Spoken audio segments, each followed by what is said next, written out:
Hello everyone, welcome to my channel. मैं हूं रुद्र, आपका नीट बायोलॉजी एक्सपर्ट। आज इस वीडियो हम सीखने वाले हैं फीमेल रिप्रोडक्टिव सिस्टम के बारे में। लास्ट लेक्चर में हमने देखा था male reproductive system. Male reproductive system में हमने देखा था प्राइमरी सेक्स ऑर्गन टेस्टिस होता है, जो कि outside the body cavity situated होता है। एक बैग लाइक या पाउच लाइक स्ट्रक्चर जिसको स्क्रॉटम कहते हैं। क्यों? क्योंकि 2 to 2.5 degree Celsius less temperature चाहिए स्पर्म फॉर्मेशन के लिए नॉर्मल बॉडी टेम्परेचर से, इसीलिए outside the body cavity situated होता है। फिर हमने देखा था कुछ एक्सेसरी ग्लैंड होते हैं, जैसे कि सेमाइनल वेसिकल हो गया।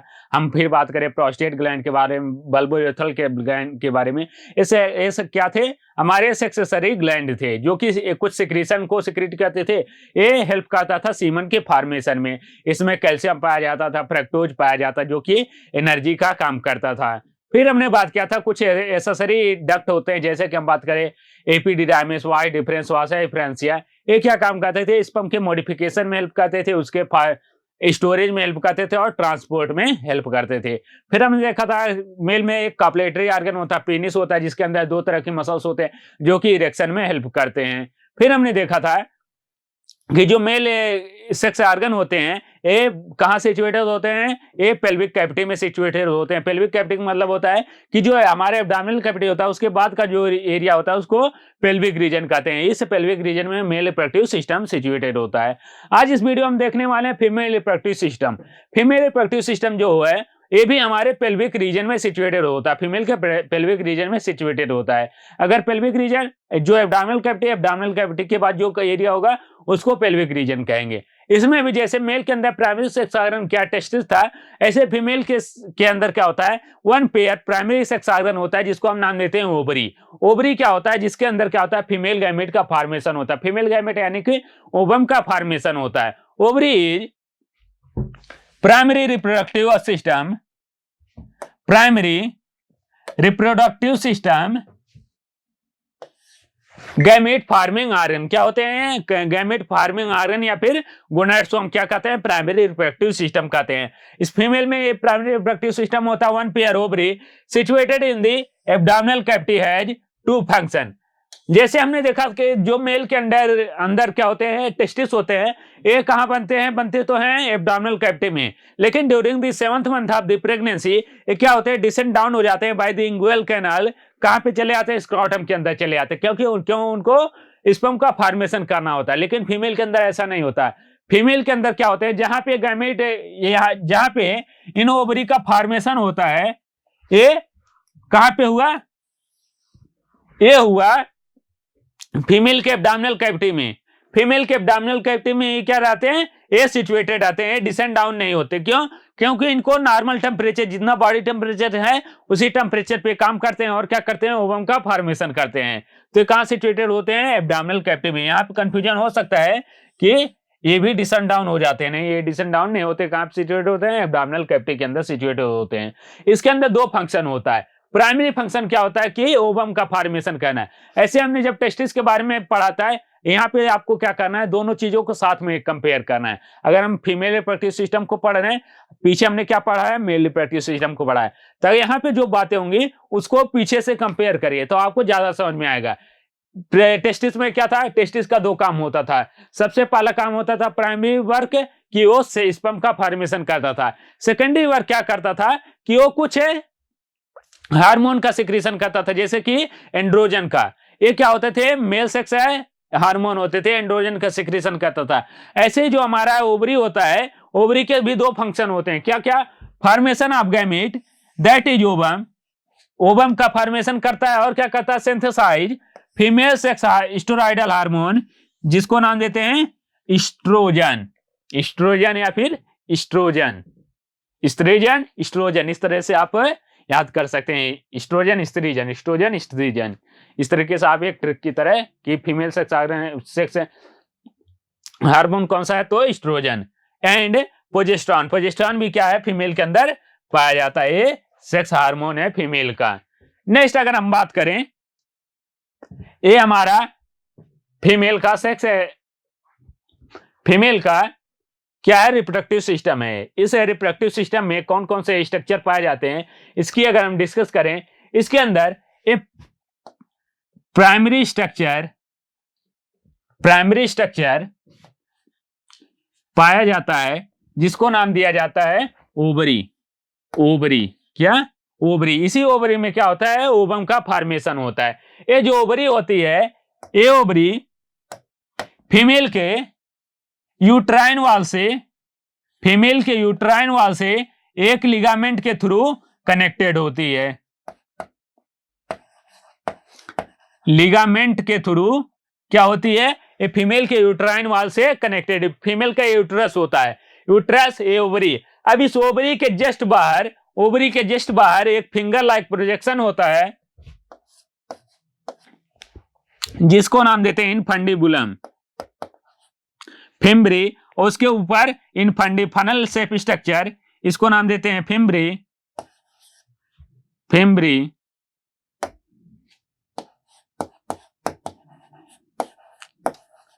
फिम्ब्री उसके ऊपर एक फनल शेप स्ट्रक्चर होता है, जिसको नाम देते हैं इनफंडिबुलम।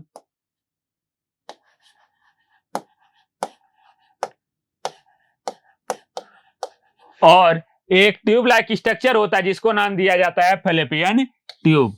ये फैलोपियन ट्यूब आगे कंटिन्यू होकर एक हॉलो स्ट्रक्चर बनाता है, जिसको नाम दिया जाता है यूट्रस। क्या? यूट्रस। इसी यूट्रस में क्या होते हैं कि जो हमारे इम्प्लांटेशन होता है, इसी यूट्रस के अंदर होता है। सबसे पहला प्राइमरी सेक्शन ओवरी, ओवरी जो होता है लिगामेंट के थ्रू यूट्राइन वाल से सिचुएटेड कनेक्टेड होता है। इसके ऊपर एक funnel finger like structure present होता है, जिसको नाम देते हैं फिम्ब्री। जैसे ही क्या होता है कि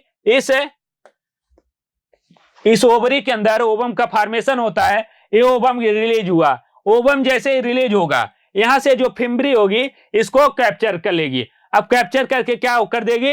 इसे यहां से कैप्चर कर ली। अब ये कैप्चर होके कहां पे आएगा? ये आएगा फैलोपियन ट्यूब के अंदर। अब फैलोपियन ट्यूब में क्या होता है? यहां से जाता है स्पर्म, स्पर्म आता है इधर से, इधर से स्पर्म आता है, और स्पर्म ओवम यहां फैलोपियन ट्यूब में मिलते हैं, और दोनों का क्या हो जाता है? फर्टिलाइजेशन हो जाता है। फर्टिलाइजेशन होने के बाद क्या होता है? जाइगोट मूव करता है और आके इस यूट्राइन वाल के अंदर क्या हो जाता है? इंप्लांट हो जाता है, जिसको टर्म देते हैं इंप्लांटेशन। यूट्राइन के 3 स्ट्रक्चर होते हैं, फंडस बॉडी, क्या होते हैं? फंडस बॉडी और कैविटी, 3 तरह के स्ट्रक्चर होते हैं। फिर आता है आगे एक यूट्रस जो होता है, यूट्रस कंटिन्यू होकर बनाता है एक सर्विक्स, एक ट्यूब लाइक स्ट्रक्चर बनाता है सर्विक्स। सर्विक्स के आगे एक आउटर ओपनिंग होती है, जिसको नाम दिया जाता है वजाइना। ये सर्विक्स और वजाइना मिलकर क्या बनाते हैं? Birth canal. Birth canal. ये जो बर्थ कैनाल होता है,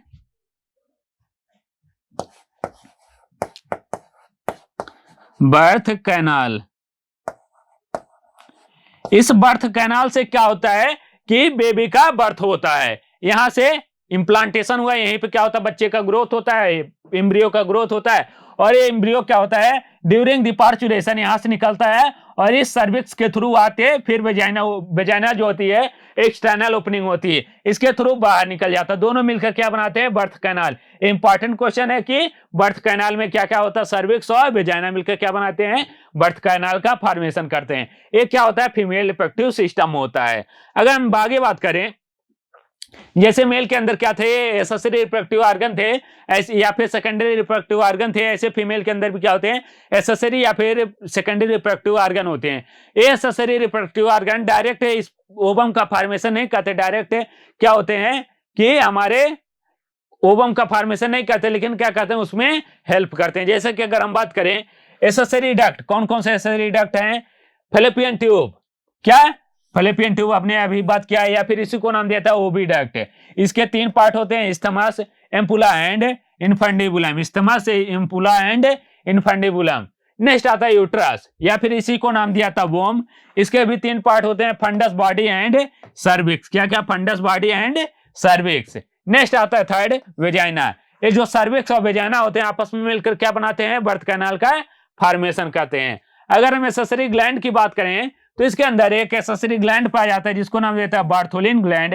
ये कहां सिचुएटेड होता है? फीमेल एक्सटर्नल जेनिटलिया के अंदर सिचुएटेड होता है, या फिर वेजाइना के अंदर सिचुएटेड होता है। अगर हम बात करें ये ओवरी की, ओवरी जो होती है ये 2 to 4 सेंटीमीटर लॉन्ग होती है, 2 to 4 centimetre long in length, connected by pelvic wall bye A ligament. किसके द्वारा कनेक्ट होती है? ए लिगामेंट के द्वारा पेल्विक वॉल से कनेक्टेड होती है। One ovum release alternately by each ovary every month. अब जब हमने मेल के अंदर देखा था, टेस्टिस के बारे में पढ़ा था, तो टेस्टिस में क्या होता है, एक साथ बहुत सारे स्पर्म का फॉर्मेशन होता है। 300 मिलियन स्पर्म क्या होते हैं, एक बार इजैकुलेशन में निकलते हैं, लेकिन ऐसा फीमेल के अंदर नहीं होता है। फीमेल के अंदर क्या होता है कि एक महीने में केवल एक ओवरी से केवल एक ओवम रिलीज होगा। एक बार अगर इस महीने में एक इस ओवरी से निकल गया तो नेक्स्ट मंथ में इस ओवरी से निकलेगा, फिर नेक्स्ट मंथ में इस ओवरी से, अल्टरनेटिवली क्या होते हैं, निकलते रहते हैं। केवल एक ओवम एक ओवरी से हर महीने रिलीज होंगे during the menstrual cycle of the female. Each ovary covered by a thin epithelium which is enclosed bye ovarian stroma. किसके द्वारा कवर होते हैं? ओवेरियन स्ट्रोमा के द्वारा कवर होते हैं। आगे हम बात करने वाले हैं। This stroma is divided into 2 zone, that is outer cortex and inner medulla. ये जो ओवेरियन स्ट्रोमा होता है ये 2 पार्ट में डिवाइड होता है, आउटर कॉर्टेक्स और इनर मेडुला के अंदर। जो हमारा ओवम का फॉर्मेशन होता है ये आउटर कॉर्टेक्स वाले पार्ट के अंदर होता है। कैसे होता है अभी हम देखेंगे। ये है ओवरी का स्ट्रक्चर। ओवरी का जो स्ट्रक्चर होता है इसके 2 पार्ट होते हैं। एक तो कॉर्टेक्स होता है, एक कॉर्टेक्स वाला पार्ट है, और ये मेडुला पार्ट है। इस मेडुला पार्ट के अंदर क्या होते हैं, बहुत सारे ब्लड वेसल्स होते हैं, नर्व वेसल्स होते हैं, ये अंदर सिचुएटेड होते हैं। लेकिन जो आउटर पार्ट कॉर्टेक्स होता है, कॉर्टेक्स वाला पार्ट, इसके अंदर, इसी के अंदर क्या होता है, ओवम का फॉर्मेशन होता है। सबसे पहले एक यहाँ पे स्ट्रक्चर बनता है जिसको नाम दिया था प्राइमरी फोलिकल। ये प्राइमरी फोलिकल के अंदर क्या होता है, ग्रोथ होता है। ये जो प्राइमरी फोलिकल होते हैं ड्यूरिंग द एम्ब्रियोनिक लाइफ में ही बन जाते हैं। इसके अंदर ग्रोथ होता है, बनता है सेकेंडरी फोलिकल, सेकेंडरी फोलिकल से फिर बनता है टर्सरी फोलिकल, टर्सरी फोलिकल से बनता है ग्रेफियन फोलिकल। क्या बनता है? Graafian follicle. एक ग्रेफियन फोलिकल क्या करते हैं, ये डिफरेंट टाइप ऑफ हार्मोन का सिक्रीशन करते हैं। नेक्स्ट आता है यहाँ पे कार्पस ल्यूटियम। एक कार्पस ल्यूटियम के अंदर क्या होता है, ग्रोथ होता है और ओवम का फॉर्मेशन होता है। क्या होता है? ओवम का फॉर्मेशन होता है। तो ये होता है ओवरी का स्ट्रक्चर। इसको और डिटेल में पढ़ने वाले आगे। अभी ये यहाँ पे क्यों लिए कि रफ डायग्राम है आपके सामने कि कौन कौन से स्ट्रक्चर होते हैं वो। Next part is uterus. अगर हम यूट्रस की बात करें, ये फीमेल के अंदर क्या होता है, uterus is a hollow muscular and inverted pear in shape. कैसा होता है? इनवर्टेड पियर शेप में होता है। It is site of implantation है। फीमेल के अंदर इम्प्लांटेशन का साइट होता है। जो एम्ब्रियो का फॉर्मेशन होता है इसे यूट्रस के अंदर इम्प्लांट होता है। ये पियर, जैसे पियर होता है उल्टा पियर कर दें उसी के शेप में होता है। एक हॉलो स्ट्रक्चर है। इसके अंदर 3 वॉल लेयर पाई जाती हैं।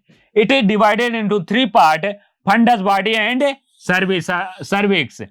कौन कौन से? Fundus body and cervix. The wall of uterus has 3 layer of tissue.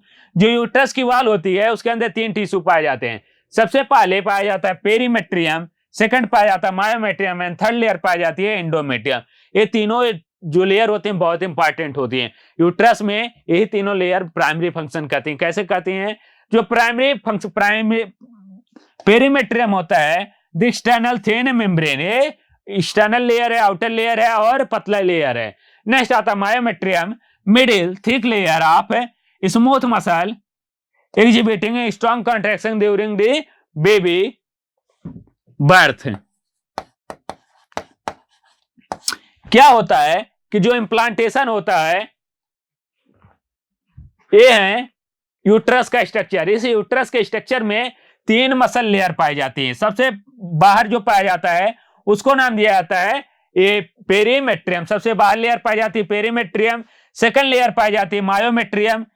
ये सेकंड लेयर मायोमेट्रियम। जो मायोमेट्रियम लेयर होती है इसी के अंदर क्या होता है, यहाँ पे मायोमेट्रियम लेयर के अंदर क्या होता है, इम्प्लांटेशन होता है। और जब यहाँ पे क्या होता है, पार्चुरेशन होता है, तो जितने भी स्मूथ मसल्स होते हैं, आपको पता है स्मूथ मसल के अंदर क्या होते हैं, स्ट्रॉन्ग कॉन्ट्रैक्शन होता है। तो इसके अंदर भी क्या होता है, स्ट्रॉन्ग कॉन्ट्रैक्शन होता है और रिलैक्सेशन होता है। तो जो यहाँ पे इम्प्लांट हुआ है ये एम्ब्रियो क्या हो जाता है, यहाँ से निकल जाता है बाहर और उसका क्या हो जाता है, बर्थ हो जाता है।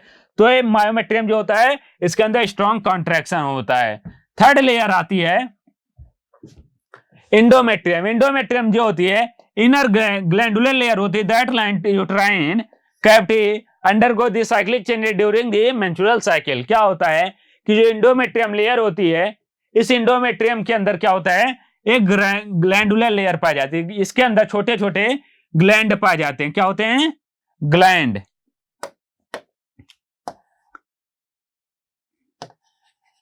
ये क्या है, इंडोमेट्रियम है, ये इंडोमेट्रियम है।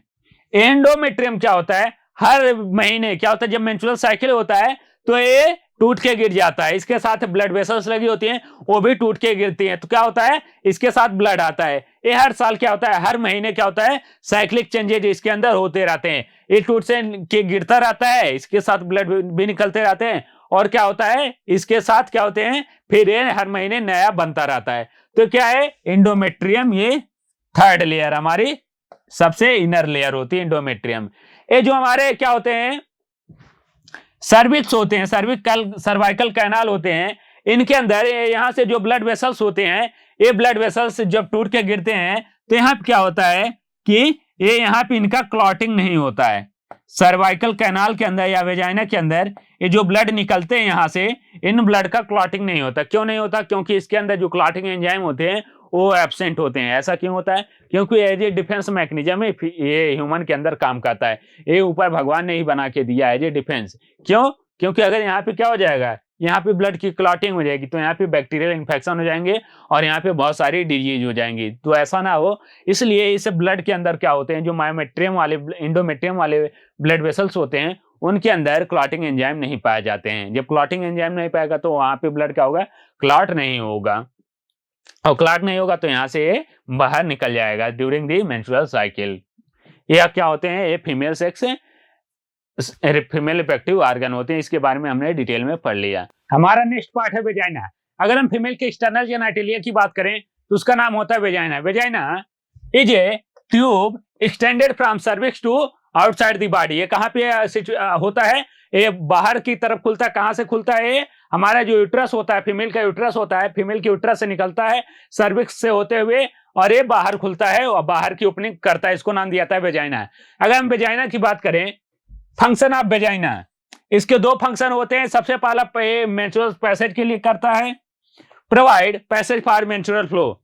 जब मेंस्ट्रुअल साइकिल चलती है उस समय जो ब्लड निकलता है उसको, ब्लड को निकलने के लिए एक पैसेज चाहिए, एक रास्ता चाहिए, उसको प्रोवाइड करने का भी काम कौन करता है, वेजाइना करता है। क्योंकि ये डायरेक्ट सर्विक्स से होकर आता है। सर्विक्स जो कि किससे कनेक्टेड है, हमारे जो फीमेल है, फीमेल के यूट्रस से कनेक्टेड है। यूट्रस में कौन सी बाल है, इंडोमेट्रियम। इंडोमेट्रियम लगातार क्या होती है, गिरती रहती है, जिससे मेंस्ट्रुअल फ्लो होता है। अब ये मेंस्ट्रुअल फ्लो क्या होता है, सर्विक्स से होते हुए कहां पे आता है, बाहर आउटसाइड दी आता है by through vagina.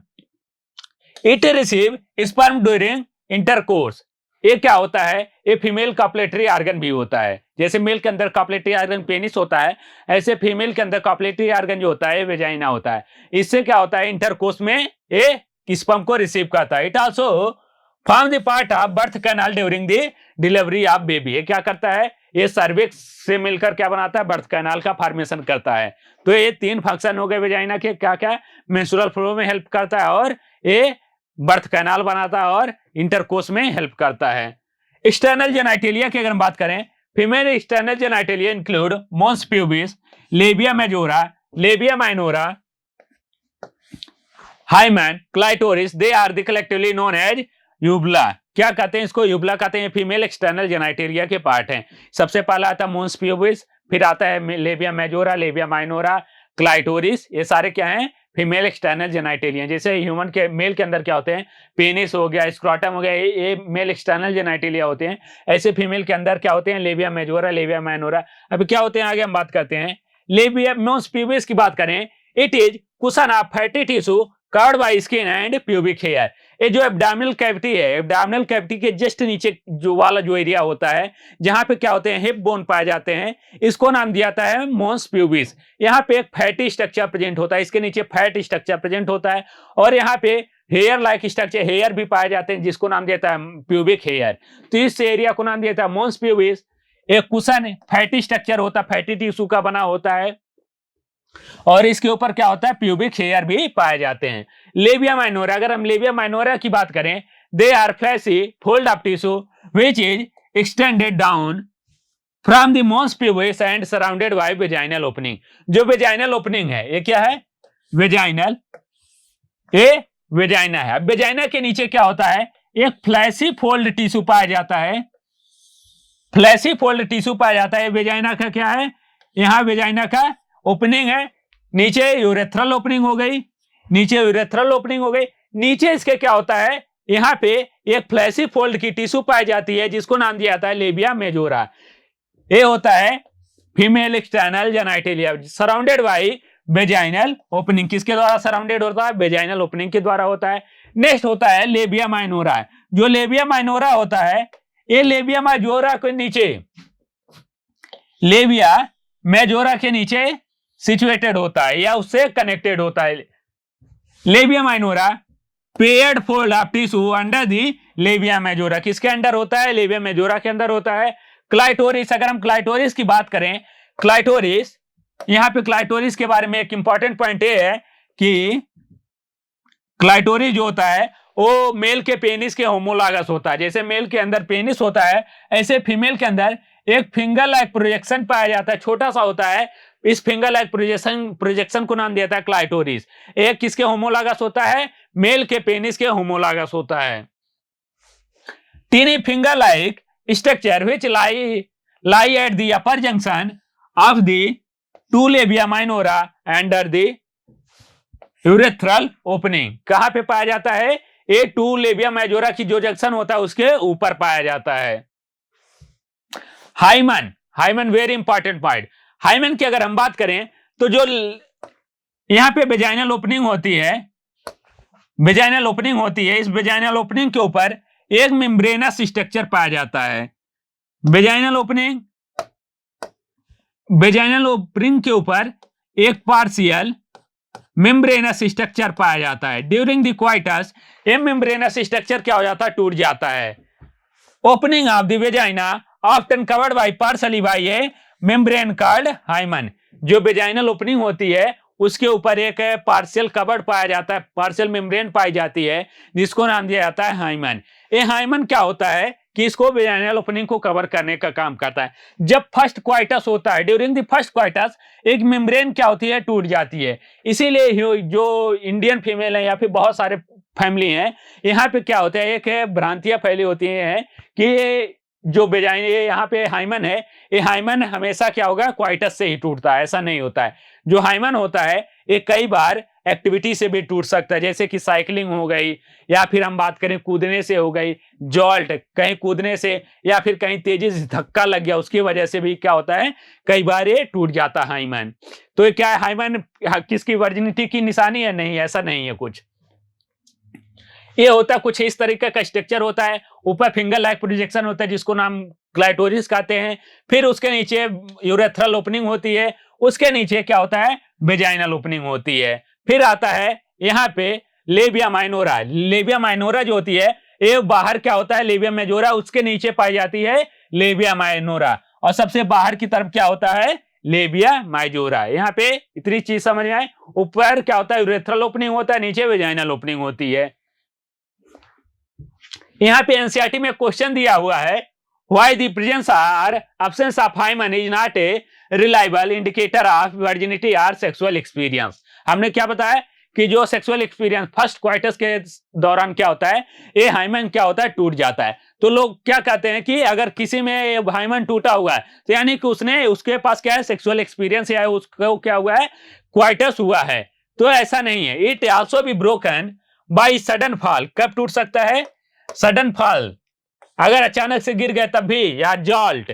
Insertion of vaginal tampon. Vaginal tampon क्या होता है, जैसे पैड होता है उसी तरीके से क्या होता है, एक है वेजाइनल टेम्पोनम होता है। इसको क्या होता है, वेजाइना के अंदर इंसर्ट कर दिया जाता है जिससे कि मेंस्ट्रुअल फ्लो में जो ब्लड आते हैं वो एब्जॉर्ब कर लेता है, तो उससे भी ये टूट सकता है। Activity participation in the some sports like horseback riding, cycling, it's some of the women hymen persistent even the after coitus। क्या होता है, इससे भी टूट सकता है, लेकिन कुछ ऐसे भी केस हो पाए गए हैं जहां पे क्या हुआ कि वोमन के पास क्या है, सेक्सुअल एक्सपीरियंस है, उसके अंदर क्वाइटस हुआ है, लेकिन उसके बाद भी क्या है कि जो हाइमन है वो परसिस्टेंट है, बचा हुआ है। तो उसमें आप ये नहीं डिसाइड कर सकते कि उसके पास सेक्सुअल एक्सपीरियंस है कि नहीं है, यहाँ on the basis of hymen. Next आता है bulb Bartholin gland. Bartholin gland जो होता है, जैसे कि मेल के अंदर क्या पाया जाता है, बल्बोयूरेथ्रल ग्लैंड पाया जाता है, जो कि किस में हेल्प करता था, क्वाइटस के समय लुब्रिकेशन में हेल्प करता था। ऐसे ही फीमेल के अंदर क्या पाया जाता है, बर्थोलिन ग्लैंड। ये बर्थोलिन ग्लैंड भी सेम काम करता है, ये होमोलॉगस होता है बल्बोयूरेथ्रल ग्लैंड के। It is A paired gland and it has opening situated lateral side of vagina. कहां पे सिचुएटेड होता है, ये वेजाइना के लेटरल साइड में सिचुएटेड होता है। कुछ है इस जगह पे क्या होता है, सिचुएटेड होता है, पेयर्ड स्ट्रक्चर होता है, और ये भी क्या काम करता है, लुब्रिकेशन में हेल्प करता है during the coitus. They secrete alkaline viscous fluid help in the lubrication during the intercourse. किस समय, इंटरकोर्स के समय या फिर क्वाइटस के समय क्या करते हैं, लुब्रिकेशन में हेल्प करते हैं। ये तो हो गई वेजाइना की बात। इसमें हमने कौन कौन से पार्ट देखा, labia majora, labia minora, mons pubis. Mons pubis क्या होते हैं, ये फैटी टिश्यू के स्ट्रक्चर होते हैं, जहां पे क्या पाए जाते हैं, प्यूबिक हेयर भी पाए जाते हैं। सबसे बाहर क्या होता है, एक पेयर फोल्ड स्ट्रक्चर पाया जाता है टिश्यू का, जिसको लेबिया मेजोरा कहा जाता है। उसके नीचे एक पेयर फोल्ड स्ट्रक्चर और पाया जाता है, जिसको लेबिया माइनोरा कहा जाता है। जो हमारा लेबिया माइनोरा होता है उसके ऊपर एक पेयर्ड स्ट्रक्चर, एक single structure, finger like structure पाया जाता है, जिसको क्लाइटोरिस कहते हैं। ये कहाँ पाया जाता है, जो यूरेथ्रल ओपनिंग होती है उसके जस्ट ऊपर पाया जाता है। फिर हमने देखा बर्थोलिन ग्लैंड के बारे में। बर्थोलिन ग्लैंड किसके होमोलॉगस होता है, बल्बोयूरेथ्रल ग्लैंड के होमोलॉगस होता है। ये भी सेम काम करता है, जो वहां पे क्या करता था, बल्बोयूरेथ्रल ग्लैंड कहता था, ये यहाँ पे बर्थोलिन ग्लैंड कहता है कि ड्यूरिंग द क्वाइटस ये सिक्रीशन करने का काम करता है, जो कि किसमें हेल्प करता है, लुब्रिकेशन में हेल्प करता है। नेक्स्ट पार्ट आता है हमारा फीमेल रिप्रोडक्टिव सिस्टम में मेमोरी ग्लैंड। बहुत इंपॉर्टेंट पॉइंट, जो मेमोरी ग्लैंड होती हैं, कभी इसको बच्चे क्या समझते हैं कि ये क्या है, फीमेल सेक्सुअल क्या है, फीमेल सेक्स ऑर्गन है। सेक्स ऑर्गन नहीं है, ये क्या है, फीमेल सेकेंडरी सेक्सुअल कैरेक्टर है, ना कि कोई सेक्स ऑर्गन है, सेकेंडरी सेक्सुअल कैरेक्टर है। Presence of memory gland is a characteristic of mammal. किसका कैरेक्टरिस्टिक होता है, मैमल का कैरेक्टरिस्टिक होता है प्रेजेंस ऑफ मेमोरी ग्लैंड। जितने भी मैमल होते हैं उनके अंदर क्या पाया जाता है, एक मेमोरी ग्लैंड पाई जाती है। इस मेमोरी ग्लैंड में क्या होता है, मिल्क का फॉर्मेशन होता है। जो मिल्क क्या होते हैं कि बच्चे को फीड कराने के लिए, जो बेबी न्यूबॉर्न बेबी होता है उसको फीड कराने में हेल्प करते हैं। अगर हम बात करें इसके स्ट्रक्चर का, तो ये हमारे क्या है, फीमेल का रिब केज है, जो कहां पे सिचुएटेड है, उसके चेस्ट एरिया में सिचुएटेड है। इस रिब केज से निकला हुआ एक स्ट्रक्चर होता है जो कि फैटी टिश्यू का बना होता है, फैट का बना होता है। इस फैटी टिश्यू में क्या होते हैं, छोटे छोटे पाउच लाइक स्ट्रक्चर होते हैं, छोटे छोटे पाउच लाइक स्ट्रक्चर होते हैं, जिनको नाम दिया जाता है एलुलाई। क्या नाम दिया जाता है, एलुलाई। जहां भी पाउच लाइक स्ट्रक्चर होगा, कहीं पे भी ईयर सैक लाइक स्ट्रक्चर हमारे लंग्स में प्रेजेंट होते हैं, वो भी एलुलाई होते हैं। फिर हम बात करें फीमेल के जो मेमोरी ग्लैंड होते हैं, उनमें भी पाउच लाइक स्ट्रक्चर होते हैं, उनको भी नाम एलुलाई दिया जाता है। ऐसे हमारे बॉडी में बहुत जगह क्या है, एलुलाई स्ट्रक्चर हैं। तो ये क्या फैटी टिश्यू के बने हुए स्ट्रक्चर है, इनको एलुलाई नाम दिया जाता है। इनके अंदर मिल्क का फॉर्मेशन होता है। अब ये मिल्क का फॉर्मेशन इनके अंदर हुआ, फिर क्या होता है कि ये बहुत सारे एलुलाई एक साथ मिलकर मेमोरी ट्यूब्यूल के अंदर खुलते हैं। बहुत सारे एलुलाई क्या होते हैं, एक साथ मिलके मेमोरी ट्यूब्यूल के अंदर खुलते हैं। ये मेमोरी ट्यूब्यूल फिर खुलता है मेमोरी डक्ट के अंदर, और मेमोरी डक्ट एक चौड़े पार्ट के अंदर, एक वाइडर ट्यूब के अंदर खुलता है, जिसको नाम दिया जाता है एम्पुला।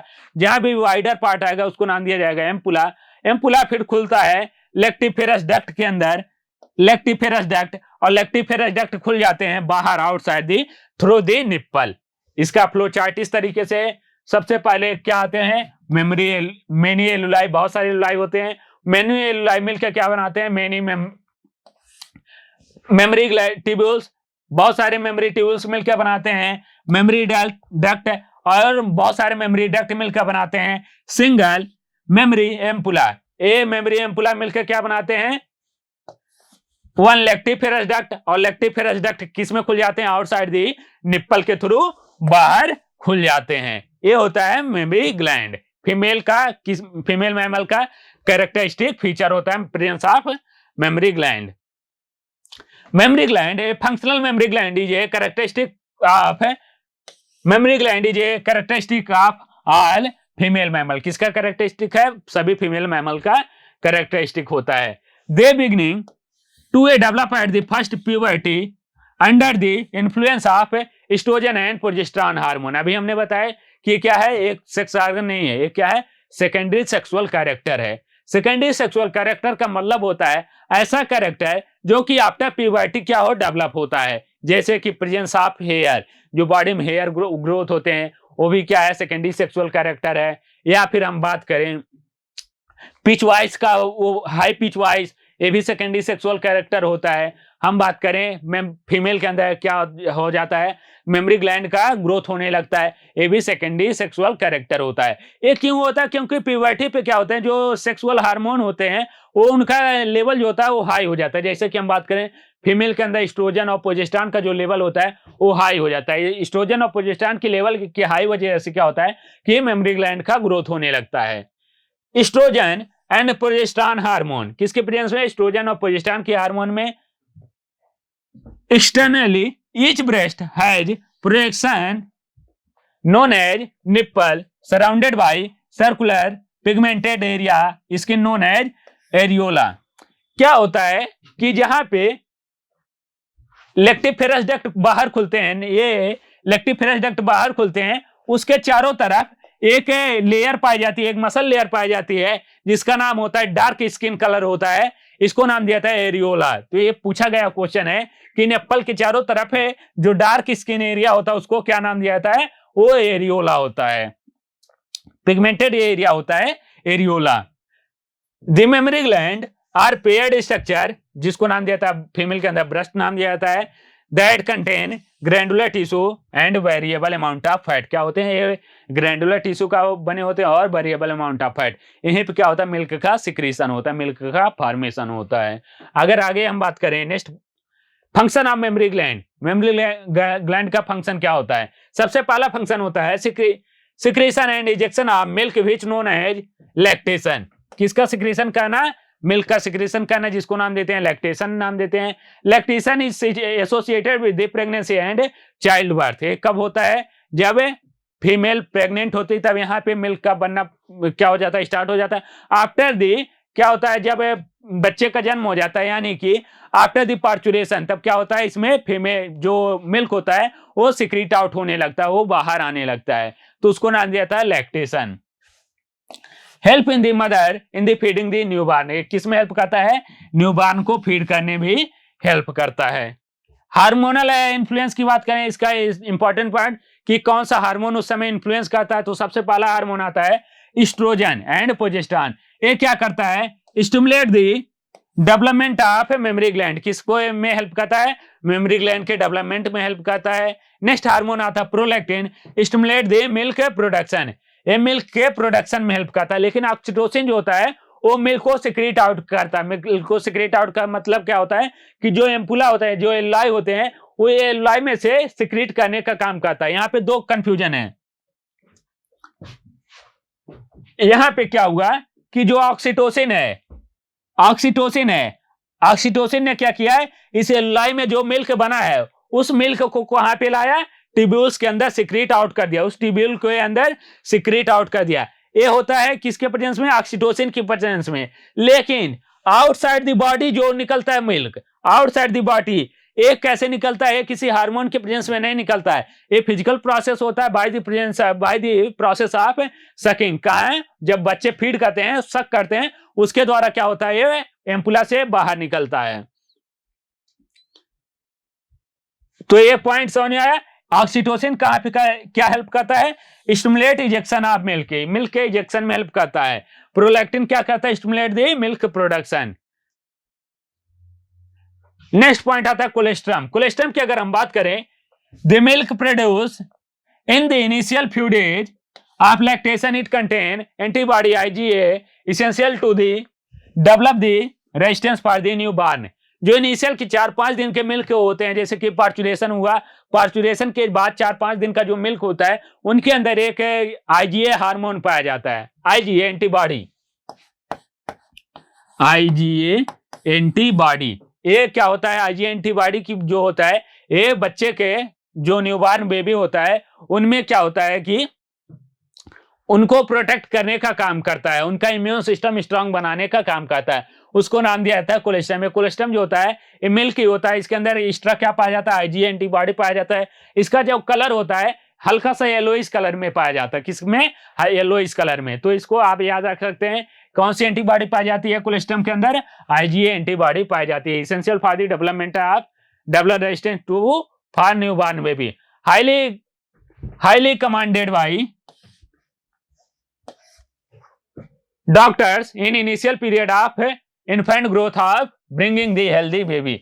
इसको क्या बताता है, डॉक्टर बताते हैं कि जितने भी न्यूबॉर्न बेबी उनको कम से कम 4-5 दिन तक तो लैक्टेशन करवाया जाए। लैक्टेशन का मतलब है उनको कोलेस्ट्रम दिया जाए, जिससे उनके अंदर क्या हो जाए कि रेजिस्टेंस डेवलप हो जाए, और 6 महीने तक उनको लैक्टेशन प्रॉपर मदर मिल्क को फीड करवाया जाए। ये होता है कोलेस्ट्रम के बारे में। Next part is gametogenesis. अभी तक हमने क्या पढ़ लिया, मेल रिप्रोडक्टिव सिस्टम के बारे में पढ़ लिया, फीमेल रिप्रोडक्टिव सिस्टम के बारे में कंप्लीट पढ़ लिया। फीमेल रिप्रोडक्टिव सिस्टम के बारे में हमने देखा कि ओवरी क्या होती है, प्राइमरी सेक्स ऑर्गन फीमेल की होती है, फिर उससे रिलेटेड जितने भी डक्ट होते हैं, यूट्रस होता है, उसके बारे में हमने कंप्लीट डिस्कस किया। ओवरी के बारे में कंप्लीट डिस्कस किया। फिर वेजाइना के बारे में, वेजाइना में भी जो पार्ट होते हैं जैसे कि labia majora, labia minora, mons pubis, clitoris, इनके बारे में हमने कंप्लीट स्टडी कर लिया है। अब नेक्स्ट पॉइंट आता है हमारा जो सबसे इंपॉर्टेंट पॉइंट है इस चैप्टर का, गैमेटोजेनेसिस। गैमेटोजेनेसिस का मतलब होता है फॉर्मेशन ऑफ गैमेट। मेल के अंदर स्पर्म का फॉर्मेशन और फीमेल के अंदर ओवम का फॉर्मेशन क्या कहलाता है, गैमेटोजेनेसिस। अगर हम बात करें मेल के अंदर स्पर्म का फॉर्मेशन कहलाता है स्पर्मेटोजेनेसिस एंड ओवम का फॉर्मेशन कहलाता है oogenesis। Gametogenesis is the process of formation of gamete in gonads. Gametogenesis can be classified into spermatogenesis and oogenesis. Formation of sperm in male spermatogenesis and formation of ovum in female oogenesis. बहुत आसान बात है। Next है both sperm and ovum originated from the primordial germ cell. कहां से बनते हैं, ये प्राइमोडियल जर्म सेल से बनते हैं। ये पॉइंट याद रख सकते हैं। जितने भी चाहे हम बात करें स्पर्म का फॉर्मेशन, वो भी प्राइमोडियल जर्म सेल से बनता है जो कि सेमिनिफेरस ट्यूब्यूल के अंदर प्रेजेंट होता है। या फिर हम बात करें किसका फॉर्मेशन, ओवम का फॉर्मेशन जो कि ओवरी में प्रेजेंट होता है, प्राइमोडियल जर्म सेल उससे बनता है जो कि फीमेल के अंदर होता है, ओवरी के अंदर प्रेजेंस होता है। The gametogenesis divided into 3 stage. जो गैमेटोजेनेसिस होता है 3 स्टेज के अंदर डिवाइड होता है, multiplication phase, growth phase and maturation phase. इसको या फिर इसी को नाम देता है लॉन्गेस्ट फेज होता है। कैसे होता है भी हम बात करते हैं। सबसे पहले बात करें कि कौन सा हार्मोन की वजह से होता है। Gametogenesis is regulated by 3 hormone. कौन कौन सा है, GnRH, LH एंड FSH। ये तीनों बहुत ही इंपॉर्टेंट हार्मोन है। इन्हीं की वजह से क्या होता है, गैमेटोजेनेसिस होता है। चाहे हम बात कर लें मेल के अंदर स्पर्म का फॉर्मेशन या फीमेल के अंदर ओवम का फॉर्मेशन, इसी तीनों हार्मोन की वजह से होता है। कैसे होता है, सबसे पहले हम बात करें स्पर्मेटोजेनेसिस की, तो स्पर्मेटोजेनेसिस में सबसे पहले आता है स्पर्मेटोगोनियम। ये जो स्पर्मेटोगोनियम होता है कहाँ प्रेजेंस होता है, ये जो मेल का टेस्टिस होता है उसका सेमिनिफेरस ट्यूब्यूल होता है उसके अंदर प्रेजेंस होता है। इसमें क्या होता है, ग्रोथ होता है, ग्रोथ होके बनता है प्राइमरी स्पर्मेटोसाइट। इसके अंदर ग्रोथ हुआ है, बना प्राइमरी स्पर्मेटोसाइट। प्राइमरी स्पर्मेटोसाइट में क्या होता है, डिवीजन होता है मियोसिस फर्स्ट। मियोसिस फर्स्ट में होने के बाद यहाँ पे 2 बन जाते हैं सेकेंडरी स्पर्मेटोसाइट। सबसे पहले स्पर्मेटोगोनियम, उसमें ग्रोथ हुआ, बना प्राइमरी स्पर्मेटोसाइट। इसमें मियोसिस फर्स्ट हुआ, बना सेकेंडरी स्पर्मेटोसाइट। अब इस सेकेंडरी स्पर्मेटोसाइट में फिर से क्या होता है कि डिवीजन होता है, मियोसिस सेकेंड होता है। मियोसिस सेकेंड होता है, मियोसिस सेकेंड में क्या होता है कि ये फिर से 2 सेल में डिवाइड हो जाता है। एक सेल से 2 सेल, इस सेल से भी 2 सेल, तो बन जाता है स्पर्मेटिड। क्या बन जाता है, स्पर्मेटिड, जो कि 4 होते हैं। 2 से 4 हो गए स्पर्मेटिड। अब इस स्पर्मेटिड में क्या होता है, कुछ मॉडिफिकेशन होता है।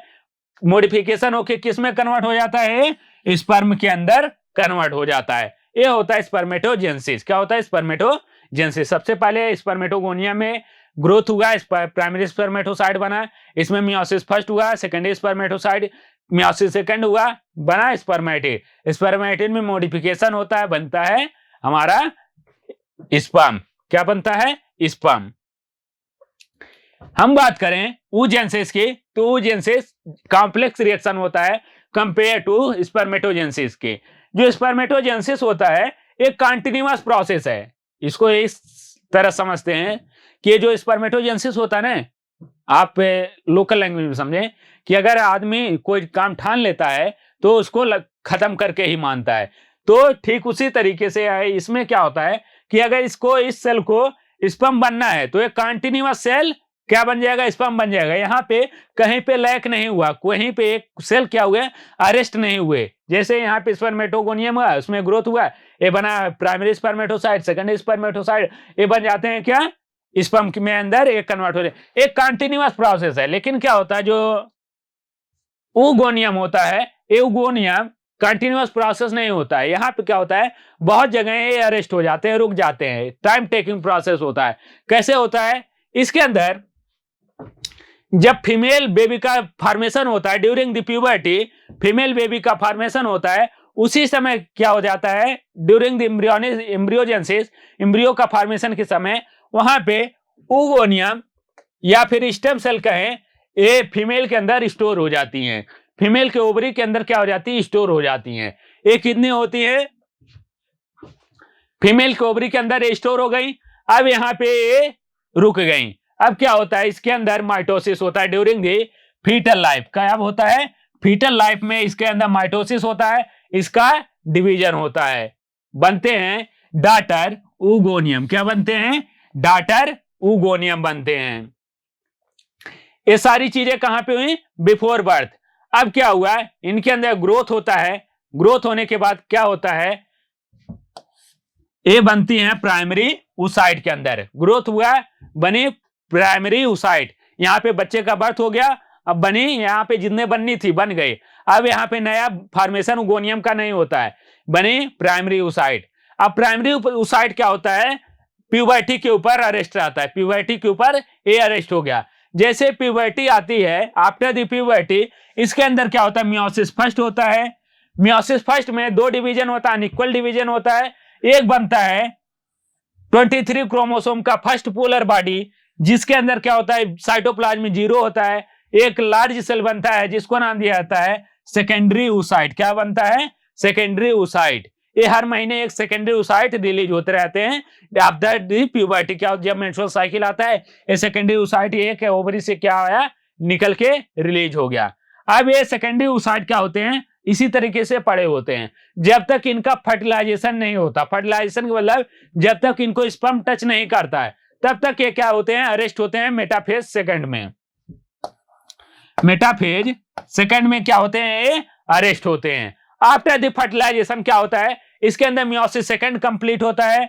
मियोसिस सेकंड जैसे ही कंप्लीट होता है, इसके अंदर फिर से डिवीजन होता है, एक और पोलर बॉडी बनता है जिसको नाम दिया जाता है सेकंड पोलर बॉडी, और एक बनता है ओवम। ओवम में क्या होता है कि ये लार्ज होता है, इसके अंदर साइटोप्लाज्म के अमाउंट क्या होता है, ज्यादा होता है। लेकिन जो सेकंड पोलर बॉडी होती है उसके अंदर क्रोमोसोम 23 होते हैं, लेकिन जो साइटोप्लाज्म होता है वो बहुत कम होता है या फिर नील होता है। इसलिए क्या होता है, कुछ समय बाद ये मर जाता है, खत्म हो जाता है। ये होता है क्या, oogenesis। क्या होता है, oogenesis। अगर हम डिफरेंस की बात करें स्पर्मेटोजेनेसिस और oogenesis में, क्या डिफरेंस होता है, इट अकर इन टेस्टिस, या फिर स्पेशल हम बात करें सेमनीफेरस ट्यूब्यूल के अंदर होता है। oogenesis कहां पे होता है, ओवरी के अंदर होता है। ओवरी के अंदर भी कहा है, ओवरी के वाल से, उसमें हमने बात किया था कॉर्टेक्स और मेडुला पार्ट। मेडुला जो बीच का स्ट्रोमा पार्ट होता है उसको कहा जाता है। कॉर्टेक्स क्या होता है, जो वाल वाला पार्ट होता है, वहीं पे क्या होते हैं, ये ओवम के बनाने वाले सेल लगे होते हैं। तो ये कहां पे होता है, ओवरी के अंदर होता है। A primary spermatocyte divided into two secondary spermatocyte। यहाँ पे क्या होता है, एक प्राइमरी स्पर्मेटोसाइट दो सेकेंडरी स्पर्मेटोसाइट में डिवाइड होता है। यहाँ पे क्या होता है, एक ओवम के अंदर और एक पोलर बॉडी के अंदर डिवाइड होता है। अगर नेक्स्ट हम बात करें secondary spermatocyte divided into two spermatid. यहाँ पे क्या होता है कि एक ओवम के अंदर डिवाइड होता है और दूसरा सेकेंड पोलर बॉडी के अंदर डिवाइड होता है। नो पोलर बॉडी फॉर्म, लेकिन यहाँ पे क्या होता है, पोलर बॉडी का फॉर्मेशन, दो पोलर बॉडी का फॉर्मेशन होता है। अब इस पोलर बॉडी की क्या जरूरत है हमें नहीं पता है, स्टडी अभी चल रही है कि इस पोलर बॉडी की जरूरत क्यों बना है पोलर बॉडी, या फिर इस पोलर बॉडी जो बना है इसका आगे काम क्या होता है, इसकी अभी स्टडी चल रही है। नेक्स्ट आता है one primary spermatocyte form 4 sperm, लेकिन यहाँ पे क्या होता है, केवल क्या बनता है, केवल एक ओवम का फॉर्मेशन होता है। ये तो हो गई डिफरेंस की बात कि किसमें, स्पर्मेटोजेनेसिस एंड oogenesis के अंदर क्या है, डिफरेंस होता है। क्या डिफरेंस होता है स्पर्मेटोजेनेसिस एंड oogenesis के अंदर। नेक्स्ट आता है मेल रिप्रोडक्टिव हार्मोन। अगर हम मेल रिप्रोडक्टिव हार्मोन की बात करें, इसके अंदर सबसे पहले हम बात करें हाइपोथैलेमस। हाइपोथैलेमस से रिलीज होता है GnRH, गोनाडोट्रोपिन रिलीजिंग हार्मोन। वो जाता है इंटीरियर पिट्यूटरी को स्टिमुलेट करता है। इंटीरियर पिट्यूटरी को स्टिमुलेट करने के बाद वहां से रिलीज होता है 2 हार्मोन, एक LH ल्यूटिनाइजिंग हार्मोन एंड एक FSH। जो LH होता है ये जाता है इंटरस्टिशियल सेल पे एक्ट करता है और क्या करता है, टेस्टोस्टेरोन को रिलीज करवाता है। जो टेस्टोस्टेरोन होते हैं ये क्या करते हैं, स्पर्म के फॉर्म स्पर्मेटोजेनेसिस में हेल्प करते हैं या फिर इसको स्टिमुलेट करते हैं। नेक्स्ट आता है FSH। ये FSH जाता है सर्टोली सेल को स्टिमुलेट करता है। सर्टोली सेल किस में हेल्प करता है, स्टिमुलेट स्पर्मियोजेनेसिस। स्पर्मियोजेनेसिस का मतलब होता है स्पर्मेटिड से स्पर्म का फॉर्मेशन। या फिर हम बात करें किस में हेल्प करता है, उसको फीड करने में, उसको नरिश करने में सर्टोली सेल हेल्प करता है। तो हो गए हार्मोन की बात, मेल रिप्रोडक्टिव हार्मोन की बात। कौन कौन सा, सबसे पहले GnRH इंटीरियर पिट्यूटरी में एक्ट करता है, LH FSH। LH जाता है इंटरस्टिशियल सेल पे एक्ट करता है और टेस्टोस्टेरोन को रिलीज करता है। FSH सर्टोली सेल पे एक्ट करता है। अभी जो बताया वही बातें यहाँ पे लिखी हुई हैं सारी बातें। Spermatogenesis start at the age of puberty कब होता है, due to significant increase in the secretion of gonadotropin hormone. कौन सा है, GnRH के सिक्रीशन में हार्मोन GnRH फ्रॉम हाइपोथैलेमस। जब GnRH का लेवल बढ़ जाता है तो क्या होता है, the increase level of GnRH then act to anterior pituitary and stimulate the secretion of gonadotropin hormone LH and follicle stimulating hormone FSH। किसमें हेल्प करता है, LH और FSH को सिक्रीट करने में हेल्प करता है। LH किसमें हेल्प करता है, इंटरस्टिशियल सेल को स्टिमुलेट करता है और स्पर्म के फॉर्मेशन में हेल्प करता है। ये सारे पॉइंट यहाँ पे दिए हुए हैं। Formation of sperm from spermatid known as spermiogenesis. अभी हमने बताया था ना कि जो स्पर्मेटिड होते हैं उसके अंदर कुछ मॉडिफिकेशन होता है, मॉडिफिकेशन होने के बाद क्या बनता है, स्पर्म का फॉर्मेशन होता है bye the process of spermiogenesis. 2 term, spermatogenesis and spermiogenesis. Spermatogenesis is the formation of spermatid from oogonia, spermatid from spermatocyte known as spermatogenesis। लेकिन अगर हम क्या बात करें स्पर्मेटिड से, स्पर्म का फॉर्मेशन क्या कहलाता है, spermiogenesis. The spermatid transferred into the spermatozoa या फिर sperm by the process of spermiogenesis. The spermatid remove the most of its cytoplasm and organelle to the transform into the elongated sperm. किसमें transform हो जाता है, sperm के अंदर transform हो जाता है। The spermiogenesis sperm head become embedded in the Sertoli cell and finally release from the seminiferous tubule by the process of spermiation. किसके द्वारा, स्पर्मिएशन। स्पर्मिएशन का मतलब होता है release of sperm from the seminiferous tubule. लेकिन ejaculation का क्या मतलब होता है, release of semen outside the human body. क्या नाम देते हैं उसको, मेल बॉडी या फिर ह्यूमन बॉडी इजैकुलेशन नाम देते हैं। ये सारी बातें हमने बहुत अच्छे डिटेल में पढ़ ली। नेक्स्ट आता है स्ट्रक्चर ऑफ स्पर्म। अगर स्पर्म के स्ट्रक्चर की बात करें, it is a microscopic structure composed of head, middle piece and tail. किसका किसका बना होता है, हेड का, मिडिल पीस का और टेल का बना होता है। स्पर्म का स्ट्रक्चर कुछ इस तरीके से होता है। इसके अंदर 3 पार्ट होते हैं, head, middle piece and tail. जो हेड पार्ट होता है इसके अंदर कुछ एंजाइम भरे होते हैं, ये एंजाइम क्या काम करते हैं, ड्यूरिंग द फर्टिलाइजेशन ये पेनिट्रेट करने का काम करते हैं, ओवम को पेनिट्रेट करने का काम करते हैं। इसके बाहर एक स्पून लाइक स्ट्रक्चर प्रेजेंट होता है हेड में, जिसको नाम दिया है क्रोसोम। इसी क्रोसोम में क्या होता है, कंटेन डाइजेस्टिव एंजाइम। ये डाइजेस्टिव एंजाइम को रखने का काम करते हैं। जो हेड पार्ट होता है, अंदर वाला पार्ट होता है, उसके अंदर न्यूक्लियस प्रेजेंट होता है, जिसमें कितने क्रोमोसोम होंगे, 23 क्रोमोसोम। क्यों, क्योंकि ये यानीन नंबर है। नेक्स्ट आता है मिडिल पीस। मिडिल पीस की बात करें, इसके अंदर माइटोकॉन्ड्रिया प्रेजेंट होते हैं।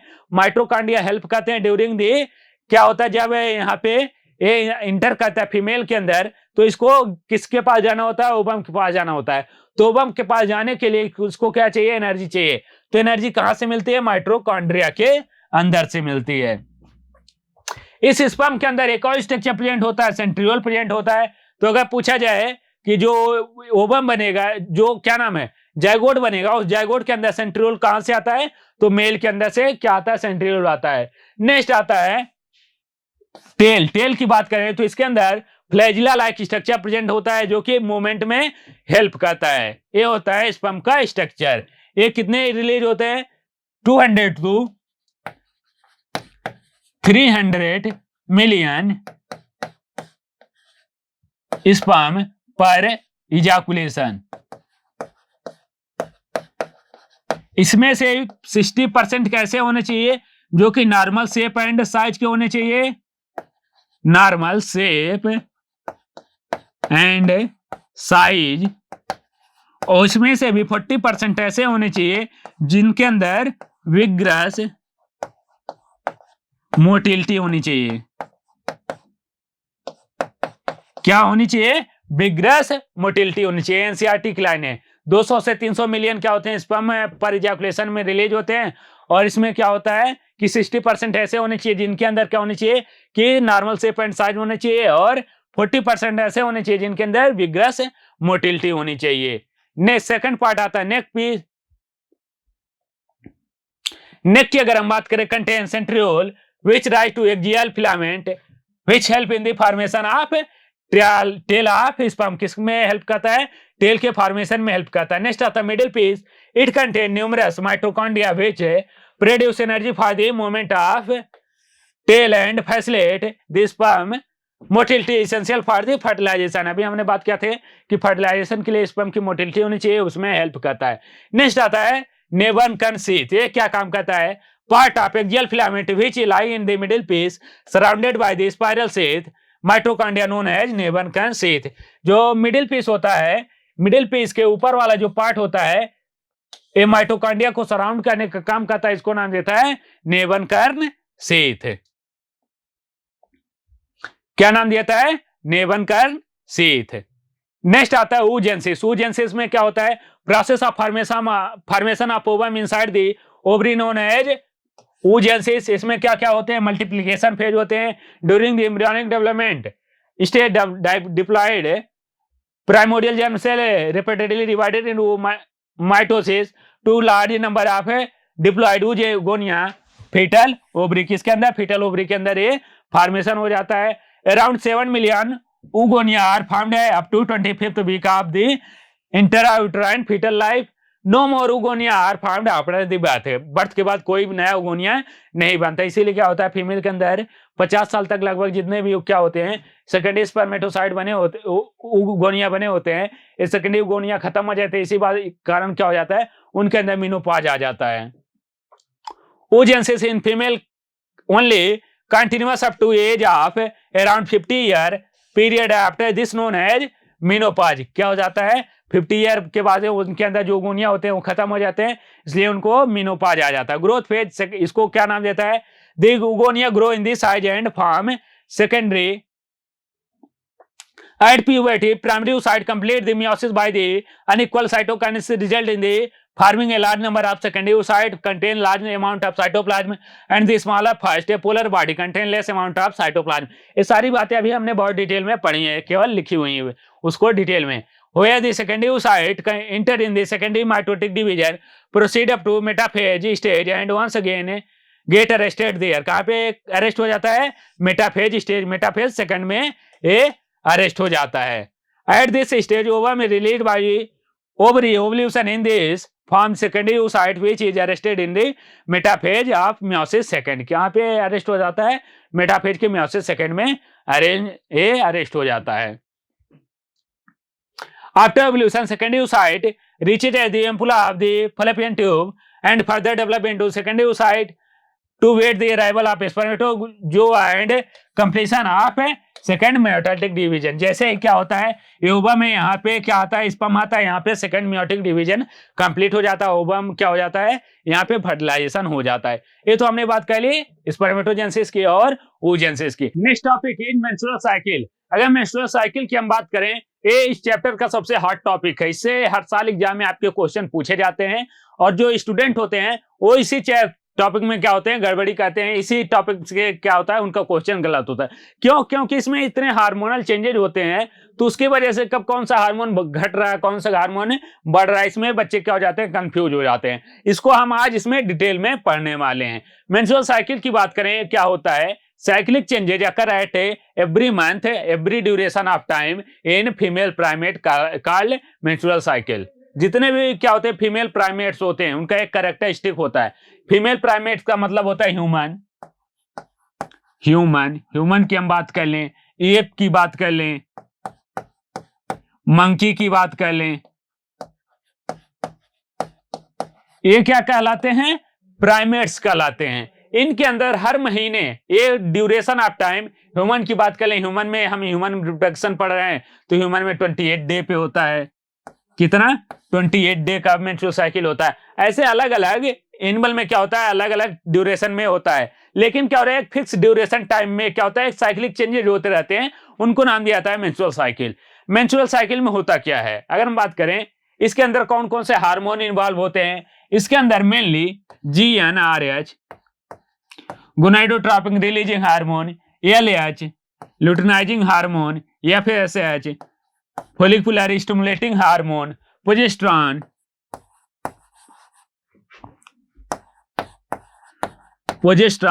Oestrogen.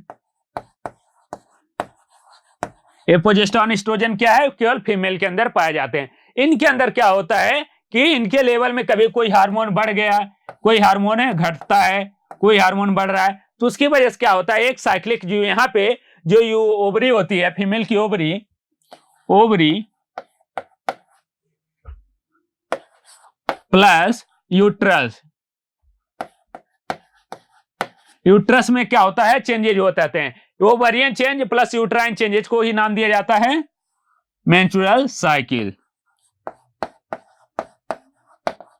Ovarian change plus uterine change क्या नाम दिया जाता है, मेंस्ट्रुअल साइकिल। मेंस्ट्रुअल साइकिल में होता क्या है, मेनली हम बात करें ओवेरियन चेंज में क्या होता है, वहां पे जो फोलिकुलर का डेवलपमेंट होता है वो हो जाता है, फिर जो फोलिकुलर का डेवलपमेंट होता है ओवम रिलीज होता है। ये सारे बात कहां पे होते हैं, ओवरी के अंदर होते हैं। यूट्राइन चेंजेज क्या होते हैं, जो यूट्राइन का इनर वॉल होता है एंडोमेट्रियम, वो क्या होता है, उसमें प्रोलिफरेशन होने लगता है, वो धीरे धीरे टूट के गिरने लगता है, जिससे क्या होता है वहां पे ब्लीडिंग हो जाती है। तो ये यूट्राइन चेंजेज होते हैं।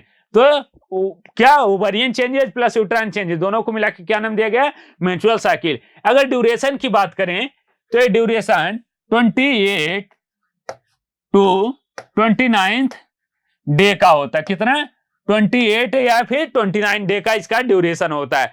कब शुरू होता है, बिगिनिंग एट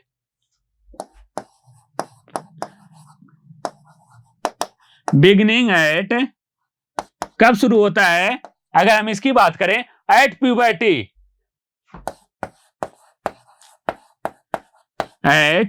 प्यूबर्टी, प्यूबर्टी का मतलब होता है 13-14 ईयर पे जब फीमेल होती है उसके अंदर प्यूबर्टी आ जाता है। प्यूबर्टी का मतलब होता है उसके अंदर सेकेंडरी सेक्सुअल कैरेक्टर डेवलप होने शुरू हो जाते हैं, उसको नाम दिया जाता है प्यूबर्टी। प्यूबर्टी पे क्या होता है, ये साइक्लिक शुरू हो जाता है, तो इसको नाम दिया जाता है मेंस्ट्रुअल साइकिल। मेंस्ट्रुअल साइकिल में अब होता क्या, इसकी अगर हम बात करें, एट प्यूबर्टी साइक्लिक चेंजेज है beginning in female under the influence of कौन कौन से हार्मोन के, हाइपोथैलेमिक हार्मोन की बात करें GnRH, ये हार्मोन सबसे ज्यादा इंपॉर्टेंट है। कौन कौन सा हार्मोन इन्वॉल्व हो रहा है, GnRH हो रहा है। पिट्यूटरी हार्मोन की अगर हम बात करें, कौन कौन से, गोनाडोट्रोपिन जैसे कि LH एंड FSH। LH का फुल फॉर्म होता है लुटिनाइजिंग हार्मोन, FSH का मतलब होता है फोलिकुलर स्टिमुलेटिंग हार्मोन। LH और FSH ये कहां से रिलीज होते हैं, ये पिट्यूटरी से रिलीज होते हैं। ओवेरियन हार्मोन, कुछ हार्मोन ओवरी से भी रिलीज होते हैं, जैसे कि estrogen and progesterone. Estrogen and progesterone female sexual hormone, ये क्या होते हैं, एस्ट्रोजन एंड प्रोजेस्टेरॉन। इन हार्मोन की वजह से क्या होता है, साइक्लिक चेंजेज होते हैं। This cyclic changes in the female body, इस फीमेल बॉडी के अंदर कहां पे चेंज होता है, ओवरी के अंदर चेंज होता है, जिसको नाम दिया जाता है ovarian cycle. Development of follicle and release of gametes, follicular का डेवलपमेंट होगा, जैसे हमने बात किया था primary follicle, secondary follicle, tertiary follicle, फिर आता ग्रेफियन फॉलिकल। ग्रेफियन फॉलिकल के बाद क्या आ जाता है, ओवम का रिलीज आ जाता है। तो वहां पे जो प्राइमरी फॉलिकल से ग्रेफियन फॉलिकल और ओवम बन रहा है वो किसकी प्रेजेंस में बनता है, इन हार्मोन की प्रेजेंस में बनता है। तो वहां पे गैमीट का रिलीज हो जाता है, इसको नाम देता है ओवेरियन साइकिल में चेंज होता है। नेक्स्ट आता है यूट्राइन साइकिल में क्या चेंज होता है। अगर हम यूट्राइन साइकिल की बात करें, यहां पे आता है periodic development and shedding of endometrium. किसका, periodic development and shedding of endometrium. जो यूट्राइन लेयर है क्या है, ये यूट्रस है। यूट्रस की जो इनर वॉल लेयर थी, यूट्रस की 3 लेयर थी। सबसे आउटर लेयर थी पेरीमेट्रियम, सेकंड लेयर थी मायोमेट्रियम और थर्ड लेयर थी ग्लैंडुलर लेयर। थर्ड लेयर थी ग्लैंडुलर लेयर थी, जिसको नाम दिया था एंडोमेट्रियम। एंडोमेट्रियम क्या होती है, हर महीने क्या होती है, यहां से इसका शेडिंग होता है, टूट के गिरती है, इसके सेल टूट के गिरते हैं और क्या होता है, इस सर्विक्स के थ्रू ये बाहर निकल जाते हैं। जब ये सेल टूटेंगे, सेल के साथ क्या होता है, यहाँ पे ब्लीडिंग भी होगी, तो यहाँ पे ब्लीडिंग भी होती है। हर महीने टूट के गिरते रहते हैं और नए बनते रहते हैं। ये कहां पे होता रहता है, यूट्रस के अंदर। इसको नाम दिया था यूट्राइन साइकिल। जो मेंस्ट्रुअल साइकिल में ब्लड आता है ना, इसी लेयर की वजह से आता है। इसी लेयर के सेल क्या होते हैं, टूट के गिरते रहते हैं और यहाँ पे ब्लड आता है। ये जो ब्लड होता है, यहाँ पे ब्लीडिंग होती है, ब्लीडिंग होती है। इस ब्लीडिंग में क्या होता है कि जो क्लॉटिंग एंजाइम होते हैं, क्लॉटिंग एंजाइम आर एब्सेंट।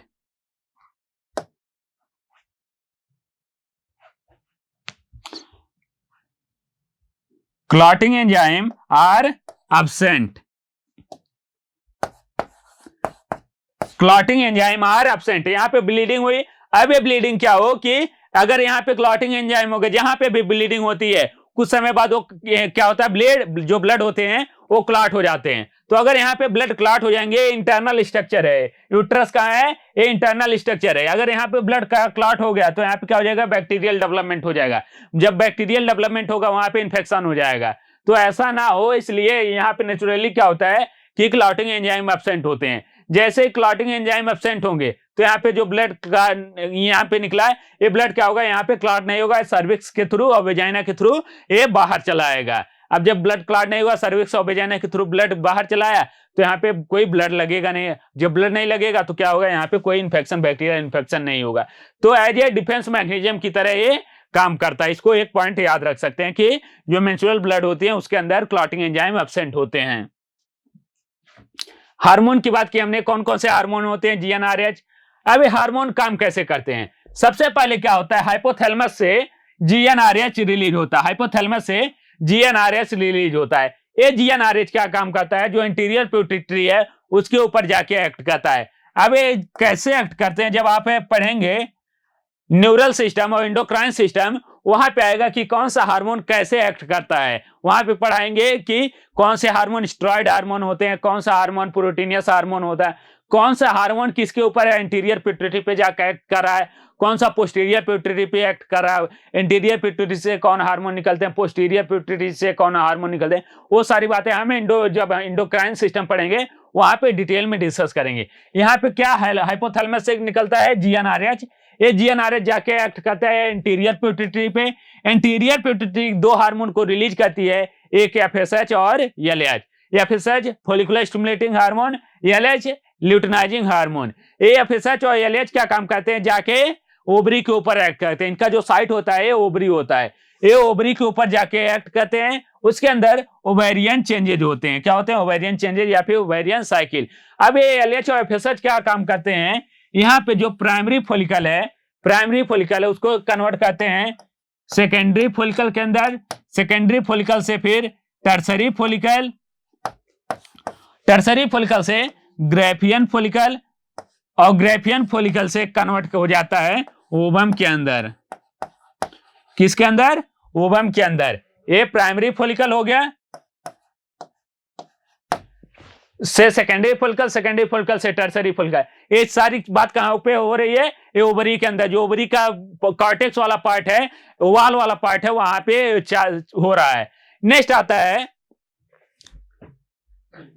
जब ओवरी के अंदर यहां पे टर्सरी फॉलिकल बनता है, यहां से निकलते हैं एस्ट्रोजन और प्रोजेस्टेरोन। इसके अंदर थीका इंटरना पाया जाता है। जो सेकेंडरी फॉलिकल और टर्सरी फॉलिकल लेयर होती है, उसके अंदर एक वॉल लेयर पाई जाती है, थीका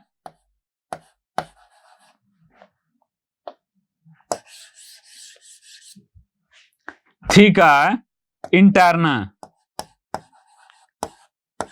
थीका इंटरना। ये थीका इंटरना क्या करती है? एस्ट्रोजन का सिक्रीशन करती है। जैसे एस्ट्रोजन का सिक्रीशन करती है, थीका इंटरना एस्ट्रोजन का और थीका एक्सटर्ना प्रोजेस्टेरोन का सिक्रीशन करती है। तो यहाँ पे एस्ट्रोजन और प्रोजेस्टेरोन का लेवल बढ़ जाता है, और जैसे एस्ट्रोजन और प्रोजेस्टेरोन का लेवल बढ़ता है, एस्ट्रोजन और प्रोजेस्टेरोन जाके एक्ट करते हैं यूट्राइन के लेयर पे, जो यूट्राइन का एंडोमेट्रियम लेयर होता है उसके ऊपर जाके एक्ट करते हैं, और यहाँ पे क्या हो जाता है? यूट्राइन साइकिल चलने लगती है, या फिर यूट्रस में चेंजेज होने लगते हैं। यही हार्मोन होता है। यही जितने भी हार्मोन है, ये कैसे एक्ट करते हैं हमने देख लिया डिटेल में। एक बार और देखें, हाइपोथैलेमस से जीएनआरएच रिलीज हुआ है, जीएनआरएच एंटीरियर पिट्यूटरी पे एक्ट किया है, एंटीरियर पिट्यूटरी से निकले एलएच और एफएसएच, ये एलएच और एफएसएच जाके एक्ट करते हैं ओवरी के ऊपर, वहां पे ओवेरियन साइकिल चलता है। ओवेरियन साइकिल में क्या बनते हैं?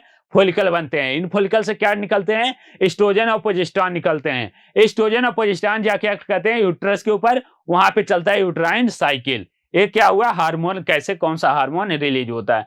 अब हम बात करें नेक्स्ट कि फेज या मेंस्ट्रुअल साइकिल, ये किस फेज में एक्ट करते हैं? तो 3 फेज होते हैं,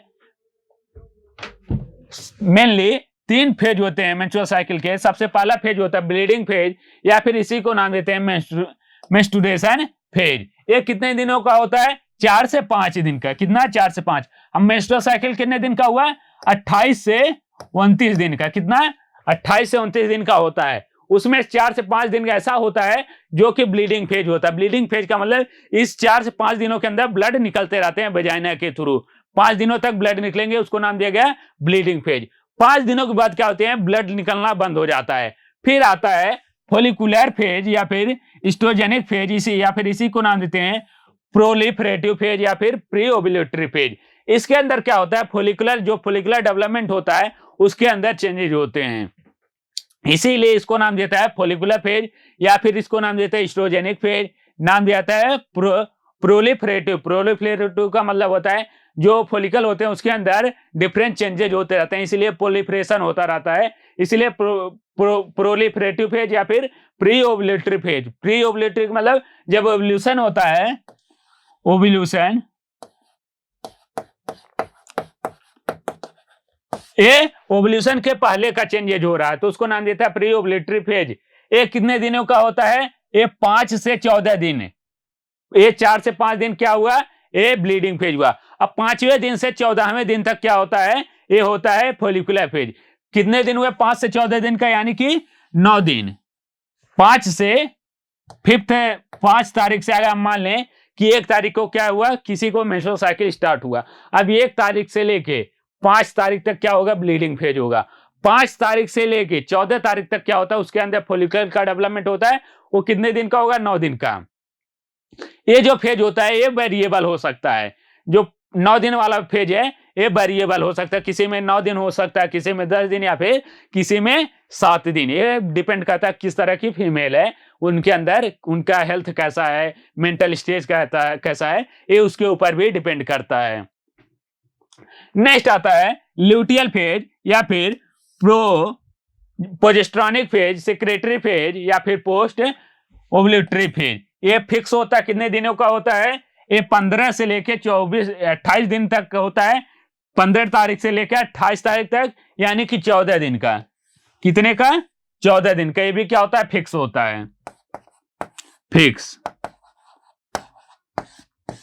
कैसा होता है? फिक्स होता है। तो समझ में आया ये कैसे काम करता है? सबसे पहले 1 तारीख से लेके 5 तारीख तक इसमें क्या होगा? यूट्राइन लाइन जो होगी वो ब्रेक डाउन होगी और मेंस्ट्रुएशन अकर होगा, यानी कि ब्लीडिंग अकर होगा। 5 तारीख से लेकर 10 तारीख या फिर 14 तारीख तक हम बात करें, जो कि क्या है, वेरिएबल फेज है, इसके अंदर क्या होता है, यूट्राइन लाइन थिकनेस अगेन यहाँ पे जो यूट्राइन की लाइन यहाँ पे क्या निकल गई थी, साइड हो गई थी, अब धीरे धीरे बनना स्टार्ट हो जाती है, ये यूट्रस के अंदर चेंज होता है। और क्या होता है, जो फोलिकल होता है ओवरी के अंदर, फोलिकुलर डेवलपमेंट होने लगता है।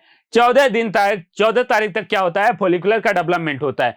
14वें तारीख पे क्या होता है, 14 तारीख पे ओवल्यूशन अकर हो जाता है। वहां पे जो ओवल्यूशन है उसमें फोलिकुलर है वो पूरी तरीके डेवलप हो जाता है, और 14वें दिन क्या हो जाता है, ओवल्यूशन हो जाता है। 14 तारीख से लेके अगर उसमें क्या हुआ, फर्टिलाइजेशन हो गया, तो क्या होता है 23 डे तक लगता है कि फर्टिलाइजेशन हो गया। अगर फर्टिलाइजेशन नहीं हुआ तो ये क्या जो रिलीज हुआ होगा ये फिर से क्या हो जाता है, डिस्ट्रॉय हो जाता है, कार्पस ल्यूटियम में कन्वर्ट हो जाता है, और फिर से साइकिल क्या हो जाती है, स्टार्ट हो जाती है। यूट्राइन लाइन थिकनिंग कंटिन्यूअस क्या होता है, ये 14वें दिन से यूट्राइन जो लाइन है वो कंटिन्यूअस थिकनिंग होती है। अब फिर अगर यहाँ पे फर्टिलाइजेशन हो गया तो ये क्या हो जाती, बंद हो जाती, मेंस्ट्रुअल साइकिल बंद हो जाता है 9 महीने के लिए। अगर यहाँ फर्टिलाइजेशन नहीं हुआ तो ये साइकिल फिर से क्या हो जाएगी, 1 तारीख से शुरू हो जाएगी। इसको नाम दिया जाता है मेंस्ट्रुअल साइकिल। अगर हम बात करें कि ग्राफ कैसा होता है, ग्राफ को देखने के पहले सबसे पहले हम देखें हार्मोनल चेंजेस कहां पे होते हैं। 3 फेज हमने बताया, सबसे पहला bleeding phase, second follicular phase, third luteal phase. हम एक एक करके पढ़ेंगे। सबसे पहले क्या देखेंगे, ब्लीडिंग फेज में हार्मोनल चेंज क्या हो रहे हैं, ओवरी के अंदर कौन सा चेंज हो रहा है और यूट्रस के अंदर कौन सा चेंज हो रहा है। अगर आपने केवल एक ग्राफ ये पढ़ लिया ना, आपका ये क्वेश्चन मैं गारंटी के साथ बता सकता हूं कि आपका एक क्वेश्चन नहीं करना गलत होने वाला है इस मेंस्ट्रुअल साइकिल से। केवल एक ग्राफ कि कहां पे कौन सा हार्मोन घट रहा है, कौन सा हार्मोन बढ़ रहा है, पूरे एक ही ग्राफ में क्या है, पूरा हमने एक चार्ट में पूरा का पूरा डिटेल में लिख दिया कि कैसे कहां पे क्या हो रहा है। सबसे पहले अगर हम बात करें ब्लीडिंग फेज में क्या होता है, ब्लीडिंग फेज में सबसे पहले जीएनआरएच आता है। जीएनआरएच किस पे एक्ट करता है, ये हमारे इंटीरियर पिट्यूटरी पे एक्ट करता है। इंटीरियर पिट्यूटरी से क्या निकलते हैं, एफएसएच, एलएच, एफएसएच, एलएच और प्रोजेस्टेरोन और एस्ट्रोजन, प्रोजेस्टेरोन और एस्ट्रोजन।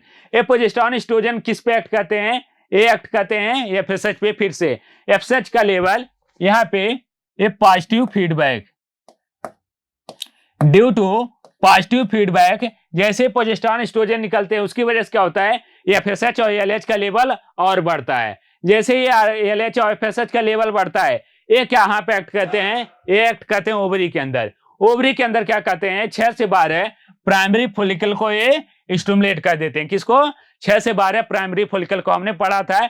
जो प्राइमरी फॉलिकल होते हैं during the embryonic life he female के अंदर क्या हो जाते हैं, बन जाते हैं। फीमेल के अंदर क्या हो जाते हैं, ये बन जाते हैं। प्रोजेस्टेरोन एस्ट्रोजन का लेवल कम हुआ है, यहां पे निगेटिव फीडबैक आया। क्या, निगेटिव फीडबैक।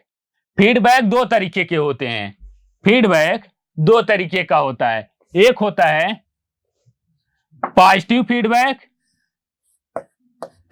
पॉजिटिव, और एक होता है निगेटिव। पॉजिटिव फीडबैक और निगेटिव फीडबैक। अगर हम पॉजिटिव फीडबैक की बात करें, इसमें अगर कोई हार्मोन बढ़ रहा है, मान ले रहे हैं हम एफएसएच का एग्जांपल ले रहे हैं, तो ये एफएसएच अगर मान ले बढ़ रहा है, एफएसएच बढ़ रहा है, तो ये एफएसएच जिसके ऊपर एक्ट करेगा उसको भी क्या करवा देगा, ये बढ़ावा देगा।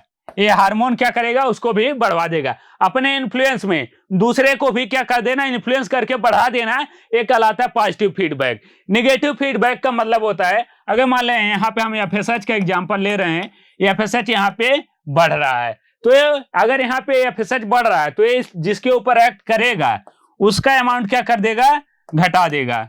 उस हार्मोन का अमाउंट क्या कर देगा, घटा देगा।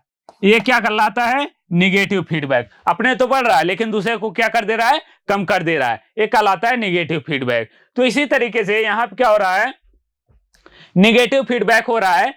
प्रोजेस्टेरोन एस्ट्रोजन का अमाउंट कम हो रहा है, ये अपना अमाउंट कम कर रहे हैं, यहाँ पे नेगेटिव फीडबैक एक्ट होता है। यहाँ पे तो क्या होगा, एफएसएच का लेवल बढ़ जाएगा। जैसे एफएसएच का लेवल बढ़ेगा तो एफएसएच क्या काम करता है, एफएसएच ज्यादातर 6 से 12 प्राइमरी फॉलिकल को स्टिमुलेट कर देता है, इसी का इसका नाम ही है फॉलिकुलर स्टिमुलेटिंग हार्मोन। ये गया 6 से 12 प्राइमरी फॉलिकल को स्टिमुलेट कर दिया। अब यहाँ पे क्या हुआ, यूट्राइन में क्या चेंजेज हो गए, वेजाइनल ब्लीडिंग स्टार्ट हो गए। वेजाइनल ब्लीडिंग क्यों स्टार्ट हुए, क्योंकि यहाँ पे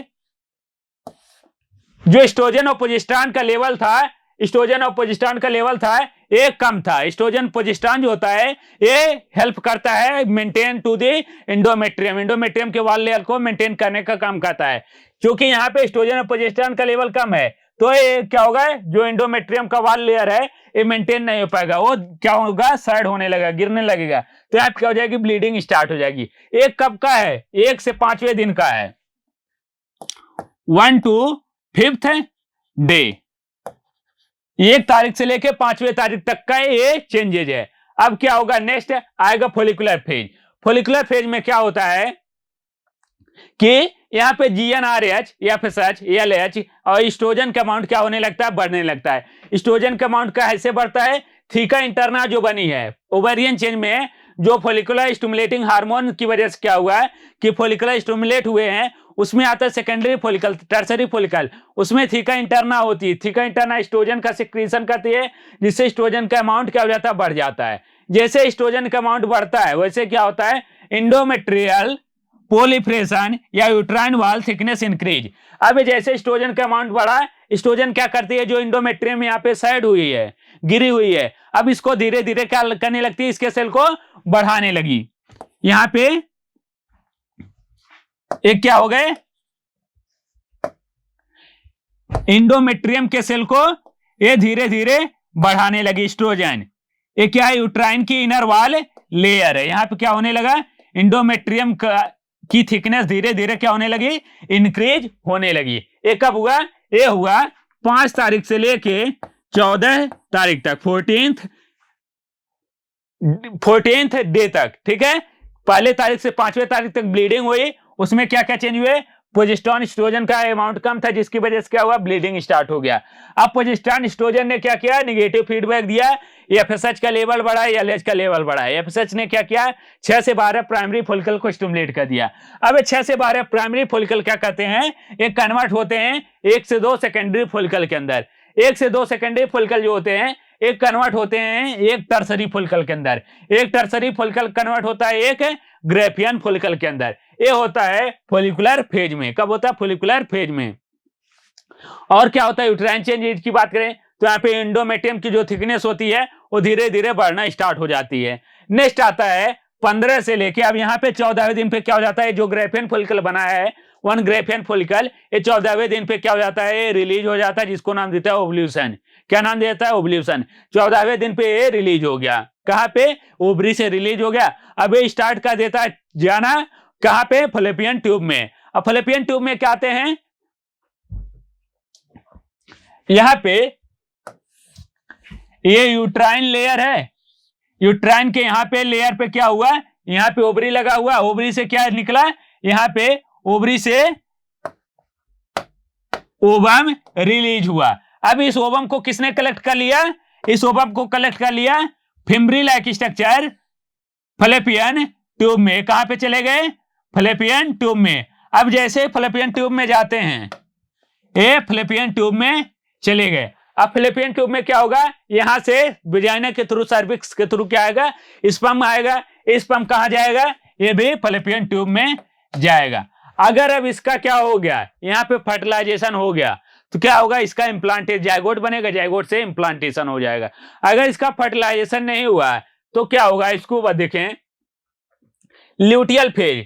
अब ये कहां से स्टार्ट हो गया, ये 14 दिन के बाद से, यानी कि 14th डे से लेके 28th डे तक की जो साइकिल होती है उसको नाम दिया जाता है ल्यूटियल फेज। ल्यूटियल फेज में क्या होता है, GnRH, एफएसएच और LH, GnRH, FSH, LH।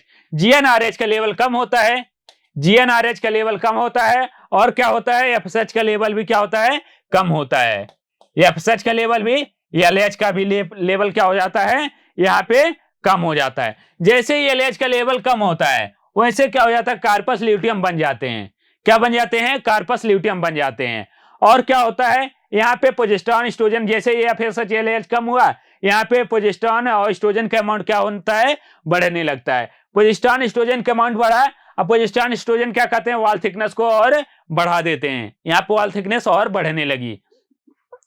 Next क्या चेंज आता है ओवरी के अंदर, यहाँ पे corpus luteum degradation start from 23rd day. यहाँ पे क्या होता है कि अगर यहाँ पे फर्टिलाइजेशन हो गया तो ठीक है, नहीं तो फर्टिलाइजेशन नहीं होता है तो कार्पस ल्यूटियम क्या हो जाते हैं, वो डिग्रेडेशन उसका स्टार्ट हो जाता है। 23वें दिन के बाद जो ओवम रिलीज हुआ है, ओवम क्या हो जाता है, वो डिग्रेडेट होना है, खत्म होना स्टार्ट हो जाता है। कब, 23rd डे के बाद। 23rd डे के बाद कार्पस ल्यूटियम डिग्रेडेट होता है और कंप्लीट डिग्रेडेशन होता है 28th डे पे। 28वें दिन पे क्या हो जाता है, इसका कंप्लीट डिग्रेडेशन हो जाता है। अब यहाँ पे क्या होता है, यूट्राइन के अंदर क्या होता है, वॉल थिकनेस क्या होता है आफ्टर 23rd डे ये बढ़ने लगता है। फिर से 28वें दिन पे क्या हो जाता है, इसके अंदर फिर यही साइकिल स्टार्ट हो जाती है। 28वें दिन पे आ जाता है, प्रोजेस्टेरॉन एस्ट्रोजन का अमाउंट कम हो जाता है। यहां से देखिए प्रोजेस्टेरॉन एस्ट्रोजन का अमाउंट कम हुआ, ये फिर से क्या हो गया, जो वेजाइनल ब्लीडिंग होती है स्टार्ट हो जाती है।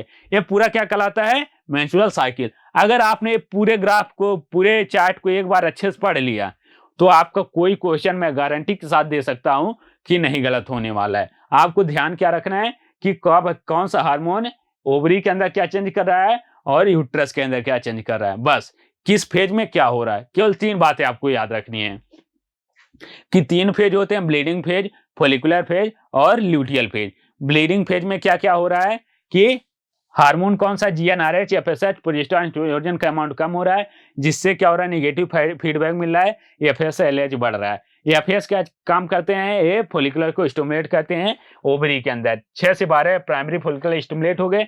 यूट्रस के अंदर क्या हुआ, यूट्रस के अंदर जो इंडोमेट्रियम है इस साइड होना स्टार्ट हो गई, यानी कि गिरना स्टार्ट हो गई। जब इंडोमेट्रियम की वाल साइड होगी, गिरेगी, तो वहां पे क्या होगा कि वहां पे ब्लीडिंग स्टार्ट हो जाएगी। 1 से 5 दिन तक क्या चलती है, ब्लीडिंग चलती है। यहाँ पे क्या होता है, लगभग 50 ml 50 to 100 ml ब्लड क्या होता है हर मेंस्ट्रुअल साइकिल में रिलीज होता रहता है फीमेल के अंदर। अभी डिपेंड करता है फीमेल कैसी है, अगर हेल्दी फीमेल है तो उसके अंदर क्या होता है, ज्यादा ब्लड रिलीज होता है। अगर क्या है कि वीक फीमेल है तो उसके अंदर कम ब्लड रिलीज होता है। ये होता है मेंस्ट्रुअल साइकिल। नेक्स्ट है इसका ग्राफ। अगर हम ग्राफ की बात करें, एक ग्राफ बहुत इंपॉर्टेंट है, इस ग्राफ से भी कई बार क्वेश्चन पूछ लिए जाते हैं। ग्राफ में क्या क्या चेंजेस हो रहे हैं, अगर इसकी हम बात करें, सबसे पहले क्या आता है हमारा, ओवेरियन हार्मोन में चेंजेस कौन कौन से हो रहे हैं। तो ओवेरियन हार्मोन कौन कौन से होते हैं, एस्ट्रोजन और प्रोजेस्टेरॉन होते हैं।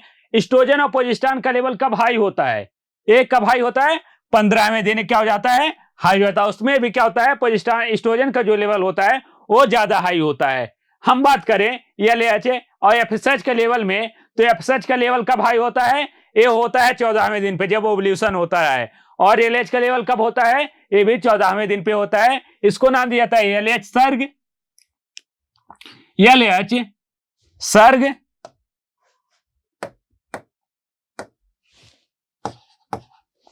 एलएच सर्ग एंड एफएसएच सर्ग। एलएच सर्ग और एफएसएच सर्ग कहां पे क्या हो रहा है, एस्ट्रोजन और प्रोजेस्टेरॉन का लेवल हाई हो रहा है 14वें दिन पे या 15वें दिन पे, और एलएच एफएस का लेवल भी कब होता है, हाई होता है 14वें और 15वें दिन पे। इसको नाम देता है एलएच सर्ग एंड एफएसएच सर्ग। ये होते हैं, क्या होते हैं, आपके मेंस्ट्रुअल साइकिल के हार्मोनल चेंजेज। नेक्स्ट आता है extremely high level of oestrogen. ये क्या काम करता है, ये जीएनआरएच को पॉजिटिव फीडबैक के थ्रू जब बहुत ज्यादा क्या हो जाता है, यहां सेकेंडरी इस पॉइंट पे देखें,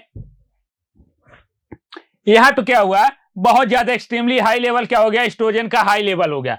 अब इसके हाई लेवल होने की वजह से अब क्या चेंजेज आते हैं, इसकी अगर हम बात करें, फॉलिकुलर हार्मोन में जब बहुत ज्यादा एस्ट्रोजन का अमाउंट हाई हो जाता है तब ये क्या काम करता है, ये भेजता है जीएनआरएच को पॉजिटिव फीडबैक।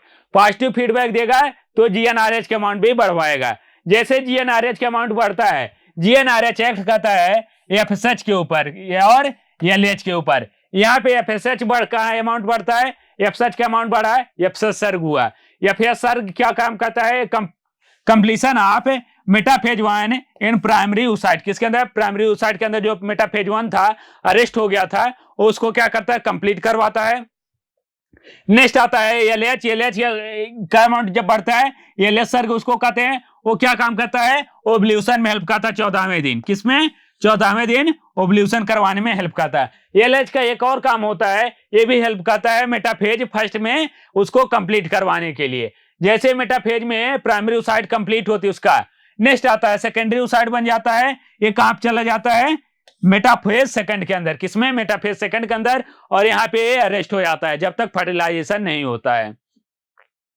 यहां तक समझ में आया एक्सट्रीमली हाई केस में क्या होता है। नेक्स्ट आता है स्ट्रक्चर ऑफ ह्यूमन एग। हमने बात किया था स्पर्म का स्ट्रक्चर के बारे में। स्पर्म में क्या होते हैं? 3 पार्ट होते हैं, हेड, नेक और टेल। जो हेड पार्ट होता है उसके अंदर एंजाइमेटिक पार्ट होता है एक्रोसोम, जिसके अंदर क्या होते हैं? डाइजेस्टिक एंजाइम भरे होते हैं। सेकंड आता है मिडिल पीस। मिडिल पीस में क्या होता है? माइटोकॉन्ड्रिया प्रेजेंट होती है। नेक में क्या होता है? सेंट्रियोल प्रेजेंट होता है। और टेल फ्लैजिला का स्ट्रक्चर की तरह होता है जो कि मूवमेंट में हेल्प करता है। ठीक इसी तरीके से अगर हम बात करें फीमेल एग की, तो फीमेल एग में सबसे पहला लेयर होता है कोरोना रेडिएटा।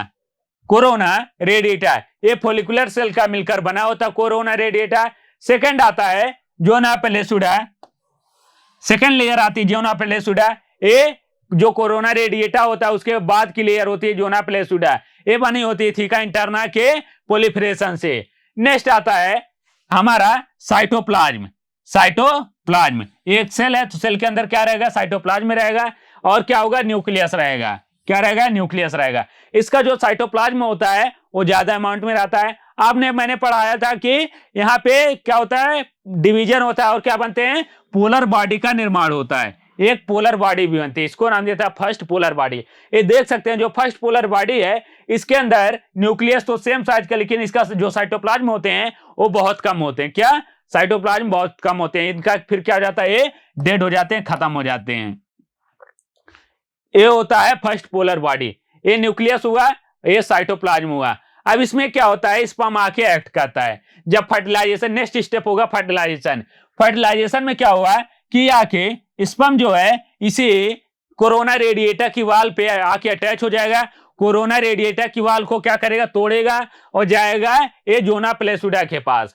जोना पेलेसुडा के पास जैसे ही क्या जाता है? स्पर्म जाता है, ये अपना एक्रोसोम रिलीज कर देता है, वहां से डाइजेस्टिंग एंजाइम को रिलीज कर देता है और इसके अंदर चेंजेज होते हैं जिससे जो जोना पेलेसुडा वाली लेयर है वो अलग हो जाती है। जोना पेलेसुडा वाली लेयर क्या हो जाती है? अलग हो जाती है। जैसे ही जोना पेलेसुडा वाली लेयर अलग हुई, अब दूसरा स्पर्म क्या होगा? इसके अंदर इंटर नहीं कर पाएगा और वहां से अपना क्या कर देगा? ये जो स्पर्म होगा ये अपना यहाँ पे डीएनए को रिलीज कर देगा। यहाँ क्या हो जाएगा? डीएनए जाके यहाँ पे फर्टिलाइज हो जाएगा। तो ये होता है fertilization, structure of human egg. अब नेक्स्ट आता है फर्टिलाइजेशन। अगर हम फर्टिलाइजेशन की बात करें, फर्टिलाइजेशन का मतलब क्या होता है? मेटिंग ऑफ है, ये सिंगेमी ऑफ है sperm and ovum called fertilization. Fertilization कहाँ पे होता है? ये यूट्रस का है, जो फ्लैपियन ट्यूब होते हैं, फ्लैपियन ट्यूब का जो चौड़ा वाला पार्ट होता है, वाइडर पार्ट एम्पुला होता है, उसकी जगह पे क्या होता है? फर्टिलाइजेशन होता है। साइट की बात करें, एम्पुला ऑफ फ्लैपियन ट्यूब, कहाँ पे? फ्लैपियन ट्यूब के एम्पुला पे होता है साइट ऑफ फर्टिलाइजेशन। फीमेल के रिप्रोडक्टिव ट्रैक्ट के जो यहाँ पे क्या है? यूट्रस वाला पार्ट है, यूट्रस का जो वाइडर पार्ट है यहाँ पे एम्पुला होता है, एम्पुला पे क्या होता है? फर्टिलाइजेशन होता है। अगर हम बात करें ए टाइप किस तरह का फर्टिलाइजेशन होता है, तो इंटरनल फर्टिलाइजेशन होता है। Fertilization are 2 type, external fertilization और इंटरनल फर्टिलाइजेशन। एक्सटर्नल फर्टिलाइजेशन का मतलब होता है कि अगर स्पर्म और ओवम क्या हो? आउटसाइड द बॉडी रिलीज हो और वहां पे दोनों का क्या हो? सिंगेमी हो, उसको नाम देता है एक्सटर्नल फर्टिलाइजेशन, जो कि लोअर एनिमल में होता है। अगर हम बात करें इंटरनल फर्टिलाइजेशन की, वहां पे क्या होता है? फीमेल बॉडी के अंदर ओवम रिलीज होता है और स्पर्म क्या होता है? मेल की बॉडी से इंसेमिनेट होके जाता है किसके अंदर? Female body, female reproductive tract के अंदर। वहां पे स्पर्म और ओवम क्या होते हैं? दोनों एक साथ मिलते हैं, वहां पे उनका सिंगेमी होता है और वहां पे क्या हो जाता है? फर्टिलाइजेशन हो जाता है। इसको नाम दिया जाता है इंटरनल फर्टिलाइजेशन। तो ह्यूमन के अंदर कैसा होता है? इंटरनल फर्टिलाइजेशन होता है। Syngamy fusion of male and female gamete क्या कहलाता है? Fusion of male and female gamete called syngamy. Plasmogamy का मतलब होता है मिक्सिंग ऑफ साइटोप्लाज्म। जब साइटोप्लाज्म मिलते हैं, स्पर्म का साइटोप्लाज्म, ओवम का साइटोप्लाज्म, उसको कहा जाता है plasmogamy. Next term is karyogamy. Karyogamy का मतलब होता है दोनों का न्यूक्लियस आपस में फ्यूज होता है। यहाँ पे फीमेल का न्यूक्लियस और मेल का न्यूक्लियस फ्यूज होगा, उसको नाम देता है कैरियोगैमी। नेक्स्ट आता है टर्म एम्फीमिक्सिस। एम्फीमिक्सिस का मतलब होता है इंटरलिंकिंग ऑफ क्रोमोसोम। जो दोनों क्रोमोसोम है वो दोनों क्रोमोसोम आपस में क्या होते हैं, बाइंड होते हैं, उनको नाम दिया जाता है amphimixis. Syngamy, plasmogamy, karyogamy and amphimixis, ये 4 टर्म आपको इंपॉर्टेंट है, याद रख सकते हैं। नेक्स्ट पॉइंट कि फर्टिलाइजेशन होता कैसे है, इसको एक फ्लो चार्ट से समझते हैं। सबसे पहले क्या होता है, ZP3 रिसेप्टर लगा होता है जोना प्लेसुडा लेयर के ऊपर। जो जोना प्लेसुडा लेयर होती है उसके ऊपर एक ZP3 रिसेप्टर होता है, उससे जाके स्पर्म का हेड बाइंड हो जाता है। क्या हो जाता है, स्पर्म का हेड जाके बाइंड हो गया। जैसे स्पर्म का हेड बाइंड होता है इस ZP3 रिसेप्टर से, वैसे क्या काम करता है, ये अपने क्रोमोसोम के अंदर जो एंजाइम भरे होते हैं उसको ये रिलीज कर देता है। जैसे क्रोमोसोम के अंदर एक क्रोमोसोमल रिएक्शन होता है, यहाँ पे अपना एंजाइम रिलीज किया, अब जोना प्लेसुडा वाली जो लेयर है वो अलग हो जाती है। क्या होता है, स्पर्म प्लस उलेमा, इसको क्या नाम दिया था, सिंगैमी। सिंगैमी मतलब अब यहाँ पे स्पर्म और ओवम आपस में मिल गए, सिंगैमी हो गया। नेक्स्ट आता है phagocytosis of sperm by secondary oocyte। अब ये जो स्पर्म बना है, स्पर्म क्या कर लेता है, इसका फैगोसाइटिस हो जाता है, मतलब जो ओवम है इसको अपने अंदर खींच लेती है, पूरा का पूरा स्पर्म का जो हेड वाला पार्ट है उसको अपने अंदर खींच लेती है, क्योंकि हेड वाले पार्ट में क्या भरा हुआ है, उसका न्यूक्लियस है। तो इस पूरे सेल को क्या कर लेती है, स्पर्म को क्या कर लेती है, अंदर खींच लेती है। Phagocytosis of sperm by secondary oocyte। Next आता है यहाँ पे मेटाफेज सेकंड कंप्लीट हो जाता है। जैसे यहाँ पे क्या होता है, स्पर्म का टच करता है, वैसे मेटाफेज सेकंड कंप्लीट होता है। और क्या होता है, यहाँ पे कॉर्टिकल रिएक्शन होते हैं। नेक्स्ट आता है प्लाज्मोगैमी। प्लाज्मोगैमी का मतलब होता है इसका न्यूक्लियस इसके न्यूक्लियस से मिल जाता है, इसको नाम देता है प्लाज्मोगैमी। फिर आता है कैरियोगैमी और एम्फीमिक्सिस। कैरियोगैमी का मतलब होता है न्यूक्लियस का मिक्सिंग, और साइटोप्लाज्म है। प्लाज्मोगैमी का मतलब होता है साइटोप्लाज्म की मिक्सिंग। कैरियोगैमी का मतलब होता है कि उसके न्यूक्लियस की मिक्सिंग, और एम्फीमिक्सिस का मतलब होता है कि उसके जो क्रोमोसोम होते हैं वो आपस में क्या हो जाते हैं, फ्यूज हो जाते हैं या लिंकिंग कर लेते हैं, उसको नाम दिया जाता है एम्फीमिक्सिस। तो यहाँ पे 4-5 स्टेप होते हैं। सबसे पहले क्या हुआ, ZP3 रिसेप्टर जो कि जोना प्लेसुडा के ऊपर लगा होता है, उससे आके स्पर्म बाइंड होता है। ZP3 रिसेप्टर जो होता है ह्यूमन के ऊपर लगा होता है, ह्यूमन का जो ओवम होता है उसके ऊपर लगा होता है। ऐसे ही अलग सेल का एनिमल जो होते हैं उनके ऊपर अलग अलग रिसेप्टर लगे होते हैं। उसका रिसेप्टर स्पर्म के रिसेप्टर से क्या करता है, मैच करता है, और जाके स्पर्म क्या हो जाता है, बाइंड हो जाता है। अगर हम यहाँ पे हम किसी दूसरे एनिमल का क्या करें, स्पर्म ले जाए तो क्या होगा, बाइंड होगा, नहीं बाइंड होगा, क्योंकि उसका रिसेप्टर मैच नहीं करेगा। जब रिसेप्टर ही नहीं मैच करेगा तो यहाँ पे बाइंड नहीं होगा, और यहाँ पे जो एक्रोसोम रिएक्शन हो रहा है वो नहीं हो पाएगा। जब एक्रोसोमल रिएक्शन नहीं होगा तो यहाँ पे जोना प्लेसुडा वाली जो लेयर है वो खुलेगी नहीं। जैसे जोना प्लेसुडा वाली लेयर खुलती है वैसे ही क्या हो जाता है, इसका फैगोसाइटोसिस हो जाता है, और फैगोसाइटोसिस के थ्रू जो स्पर्म का हेड है वो अंदर चला जाता है। नेक्स्ट आता है एट मेनोपॉज। हमने मेंस्ट्रुअल साइकिल की बात की। मेंस्ट्रुअल साइकिल में स्टार्टिंग जो मेंस्ट्रुअल साइकिल होता है प्यूबर्टी पे उसको मिनार्ची नाम दिया जाता है, और जो लास्ट 50 ईयर पे होता है उसको हम नाम दिया जाता है मेनोपॉज। मेनोपॉज पे क्या कंडीशन होती है, मेनोपॉज पे एस्ट्रोजन और प्रोजेस्टेरोन का लेवल अचानक से कम होने लगता है। क्यों, क्योंकि वहां पे जो जितने भी फॉलिकल होते हैं प्राइमरी फॉलिकल, उनका अमाउंट क्या हो जाता है, कम हो जाता है या खत्म हो जाता है। जब प्राइमरी फॉलिकल का अमाउंट कम हुआ, खत्म हो गया, तो वहां पे थीका इंटरना भी खत्म हो गई। थीका इंटरना जैसे ही खत्म हुई तो वहां पे क्या हुआ है, जो एस्ट्रोजन प्रोजेस्टेरोन बन रहा है, अब वो एस्ट्रोजन प्रोजेस्टेरोन बनना क्या हो जाते हैं, बंद हो जाते हैं। अब जो एस्ट्रोजन प्रोजेस्टेरोन बनना बंद हो गए तो यहाँ पे GnRH और FSH और LH का लेवल क्या हो जाता है, बढ़ जाता है। FSH LH का लेवल बढ़ गया है तो यहाँ पे क्या होता है कि जो थिकनिंग है वो मेंटेन रहती है, फिर मेंस्ट्रुअल साइकिल क्या हो जाता है, स्टॉप हो जाता है। क्या होता है, मेंस्ट्रुअल साइकिल स्टॉप हो जाता है। ये होता है मेनोपॉज के अंदर। नेक्स्ट आता है क्लीवेज। अब यहाँ पे क्या हो गया, इस पॉइंट पे फर्टिलाइजेशन हो गया। फर्टिलाइजेशन होने के बाद क्या बन गया, सिंगल सेल जाइगोट बन गया। सिंगल सेल जाइगोट बन गया। अब इस सिंगल सेल जाइगोट से क्या करना है, हमें मल्टी सेलुलर जाइगोट को बनाना है, मल्टी सेलुलर सेल बनाना है। ये सिंगल सेल है, अब सिंगल सेल से मल्टी सेलुलर हमें स्ट्रक्चर चाहिए। उसके लिए आता है कि क्लीवेज। क्लीवेज का मतलब होता है कि सिंगल सेलुलर जाइगोट के अंदर रैपिड रिसेप्टेड माइटोसिस होता है, और क्या होता है, वो मल्टी सेलुलर स्ट्रक्चर में कन्वर्ट हो जाता है। स्टार्ट कब होता है, आफ्टर फर्टिलाइजेशन है जाइगोट मूव थ्रू स्टमक। जैसे जाइगोट स्टमक के थ्रू मूव होता है वैसे ही क्या हो जाता है, स्टार्ट हो जाता है।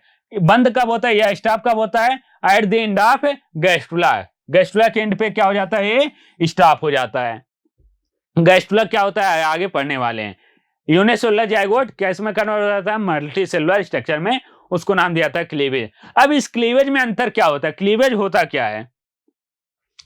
क्लीवेज हमारे जो माइटोसिस होते हैं, नॉर्मल माइटोसिस सेम उसी तरीके से होता है, लेकिन इसके अंदर कुछ चेंजेज होते हैं। जैसे कि नॉर्मल माइटोसिस में क्या होता है, इंटरफेज चलता है। इंटरफेज में क्या कौन कौन सी होता है, G1 होता है, S होता है, G2 होता है, फिर आता है एम फेज। एम फेज में क्या होता है, डिवीजन होता है, प्रोफेज, मेटाफेज, एनाफेज और टीलोफेज। एक क्या है, नॉर्मल माइटोसिस है। क्लीवेज में क्या होता है, इंटरफेज शॉर्ट होता है। इंटरफेज शॉर्ट का मतलब क्या होता है, G1 फेज यहाँ पे अब्सेंट होता है, G2 फेज, यस फेज क्या है, केवल प्रेजेंट होता है, G2 फेज भी क्या होता है, अब्सेंट होता है। यहाँ पे इंटरफेज शॉर्ट होता है, यहाँ पे G1 फेज और G2 फेज अब्सेंट होता है। मेटाफेज सेम होता है, प्रोफेज, मेटाफेज, एनाफेज, टीलोफेज। यहाँ पे क्या होता है, केवल यस फेज चलता है। क्लीवेज में यस फेज चलता है। आपको पता है यस फेज में क्या होता है, डीएनए का डुप्लीकेशन होता है। ये G1 में क्या होता है, जो साइटोप्लाज्म का अमाउंट है वो बढ़ता है। G2 में क्या होता है, जितने भी ऑर्गेनल हैं उनका अमाउंट बढ़ता है। यस फेज में क्या होता है कि डीएनए का डुप्लीकेशन होता है। तो क्लीवेज में डीएनए का अमाउंट तो बढ़ता है, लेकिन क्या होता है कि जो साइटोप्लाज्म है वो साइटोप्लाज्म में उतने ही रहते हैं, साइटोप्लाज्म उतने ही रहते हैं, या फिर क्या कर रहे हैं, साइटोप्लाज्म का जो अमाउंट होता है वो कांस्टेंट ही रहता है। Non AO cytoplasm synthesis during the cleavage, cleavage के समय कोई नया साइटोप्लाज्म नहीं बनता है। अगर हमें क्या चाहिए, how many cleavage required for 122 cell stage, 132 cell stage के लिए हमें कितने क्लीवेज की रिक्वायरमेंट होगी, बताएं। एक क्वेश्चन है हमारे पास कि 132 सेल स्टेज अगर हमें चाहिए तो कितने क्लीवेज की रिक्वायरमेंट हमें होगी। एक सिंगल सेल जाइगोट हुआ, इसके अंदर क्या हुआ, डिवीजन हुआ, 2 सेल बना।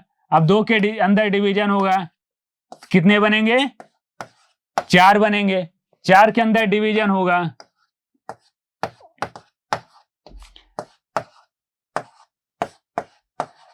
4 के अंदर डिवीजन हुआ तो कितने बन गए, 8 बन गए।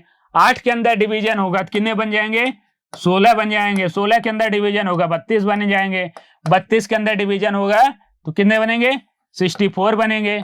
64 के अंदर 128 बनेंगे। 128 के अंदर डिवीजन होगा तो कितने बन जाएंगे, 256। कितने बनेंगे, 256। तो हमें कितने चाहिए थे, 132 यानी कि 132 चाहिए, यानी कि 128 से ज्यादा। तो हमें कितने डिवीजन की रिक्वायरमेंट हो गई, 1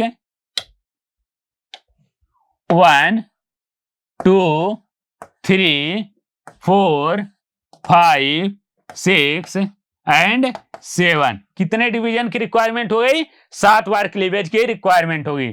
तो इसका आंसर क्या हो जाएगा, 7। कितना हो जाएगा, 7।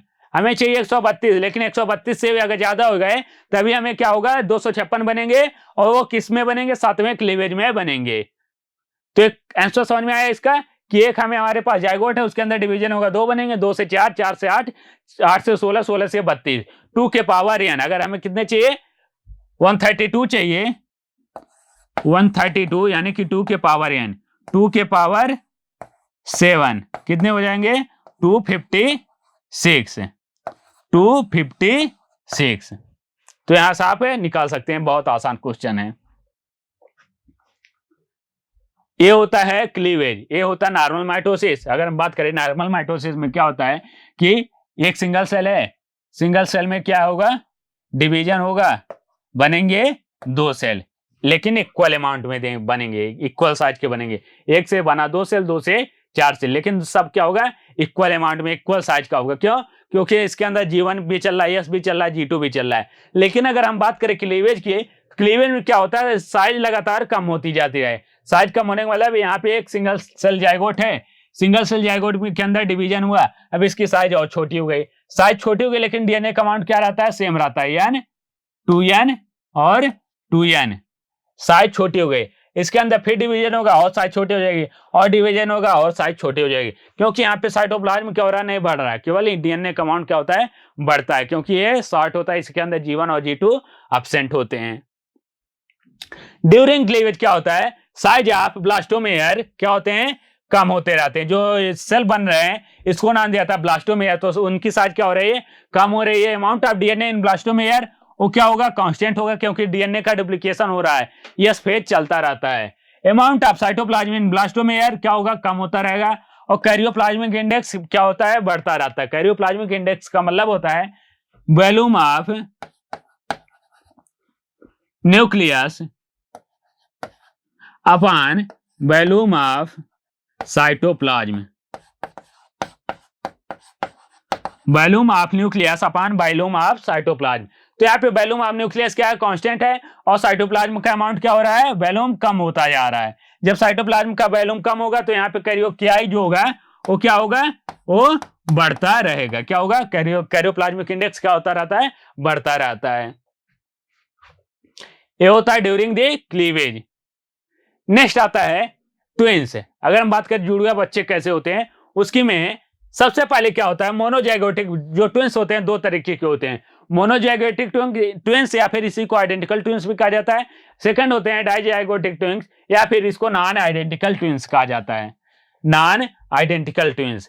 इसकी कंडीशन क्या होती है, मोनोजाइगोटिक ट्विंस में क्या होते हैं, एक स्पर्म एक ओवम से क्या होता है, फर्टिलाइज होता है, उसमें होता है कि एक जाइगोट बनता है। अब ये जाइगोट क्या होता है, ड्यूरिंग द क्लीवेज क्या हो जाता है, जैसे मान लें जाइगोट बना है, ये जाइगोट बना है, अब किसी कारण से इस जाइगोट का क्या हो जाता है, डिवीजन हो जाता है, और इस जाइगोट से दो जाइगोट बन गए। इस जाइगोट का डिवीजन हो गया किसी वजह से, और इसके क्या बन गए, दो जाइगोट बन गए।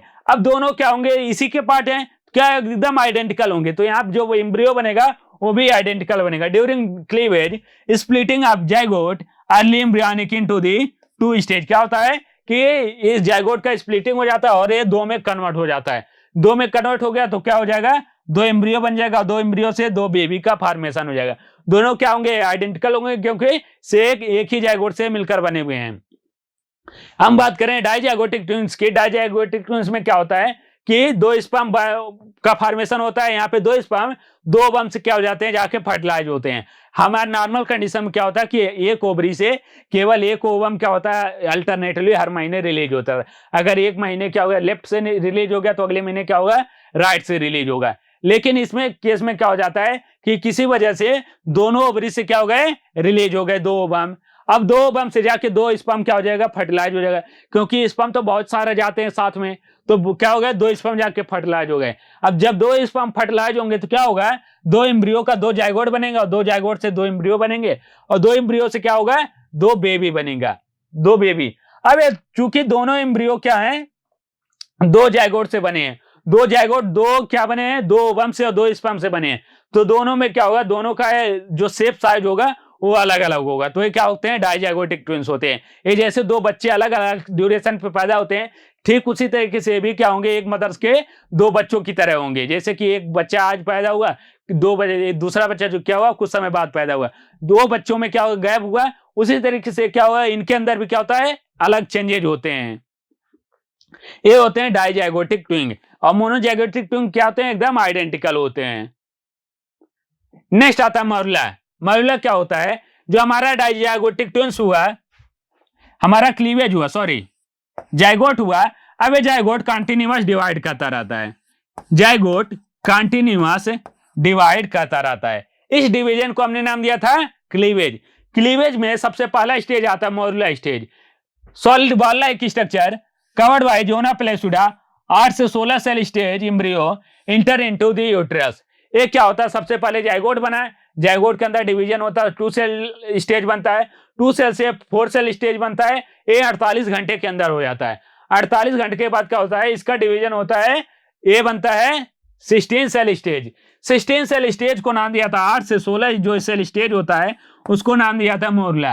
ये सॉलिड बॉल लाइक स्ट्रक्चर होते हैं, और ये जाके क्या होते हैं, इम्प्लांट होते हैं, किसके अंदर, यूट्रस के अंदर, इंटर इनटू द यूट्रस। ये किसके अंदर इंटर करते हैं, यूट्रस के अंदर इंटर करते हैं।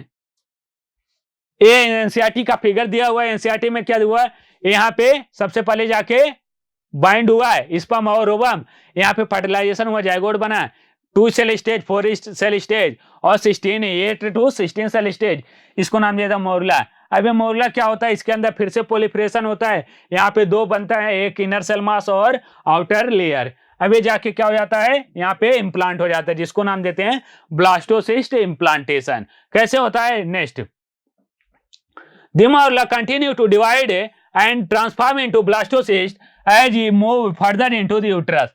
ये जैसे जैसे यूट्रस के अंदर क्या करते हैं, मूव करते रहते हैं, वैसे वैसे इनका क्या होता रहता है, डिवीजन होता रहता है। The blastomere in the blastocyst are arranged into an outer layer called trophoblast and inner group of cell attached to the trophoblast called inner cell mass। ये जो ब्लास्टुला होता है, डिवाइड हो जाता है ट्रोफोब्लास्ट के अंदर, ब्लास्टोसिस्ट के अंदर और इनर सेल मास के अंदर। किसके अंदर, इनर सेल मास के अंदर क्या ट्रोफोब्लास्ट जो है ये डिवाइड हो जाता है।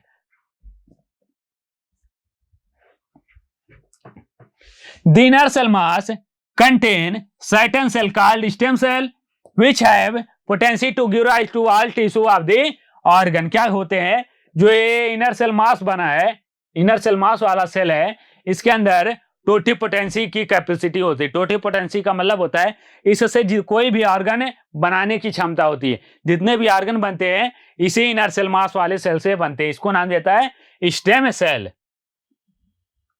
नेक्स्ट आता है फर्टिलाइजेशन। आफ्टर गैस्ट्रुला क्या होता है, after implantation the inner cell mass embryo differentiated into an outer layer called ectoderm and inner layer called endoderm. अब ये बन गया, ये इनर सेल मास और ट्रोफोब्लास्ट के अंदर कन्वर्ट हो गया। अब इनर सेल मास और ट्रोफोब्लास्ट आते हैं, ये इंडोमेट्रियम लेयर के अंदर इंप्लांट हो जाते हैं। जो यहाँ पे इंडोमेट्रियम लेयर है उसके अंदर इंप्लांट होते हैं, यानी कि मायोमेट्रियम के पास, मायोमेट्रियम के पास इंप्लांट हो जाते हैं कुछ इस तरीके से। अब यहाँ पे क्या होता है, बेबी का एम्ब्रियो का डेवलपमेंट होना स्टार्ट हो जाता है।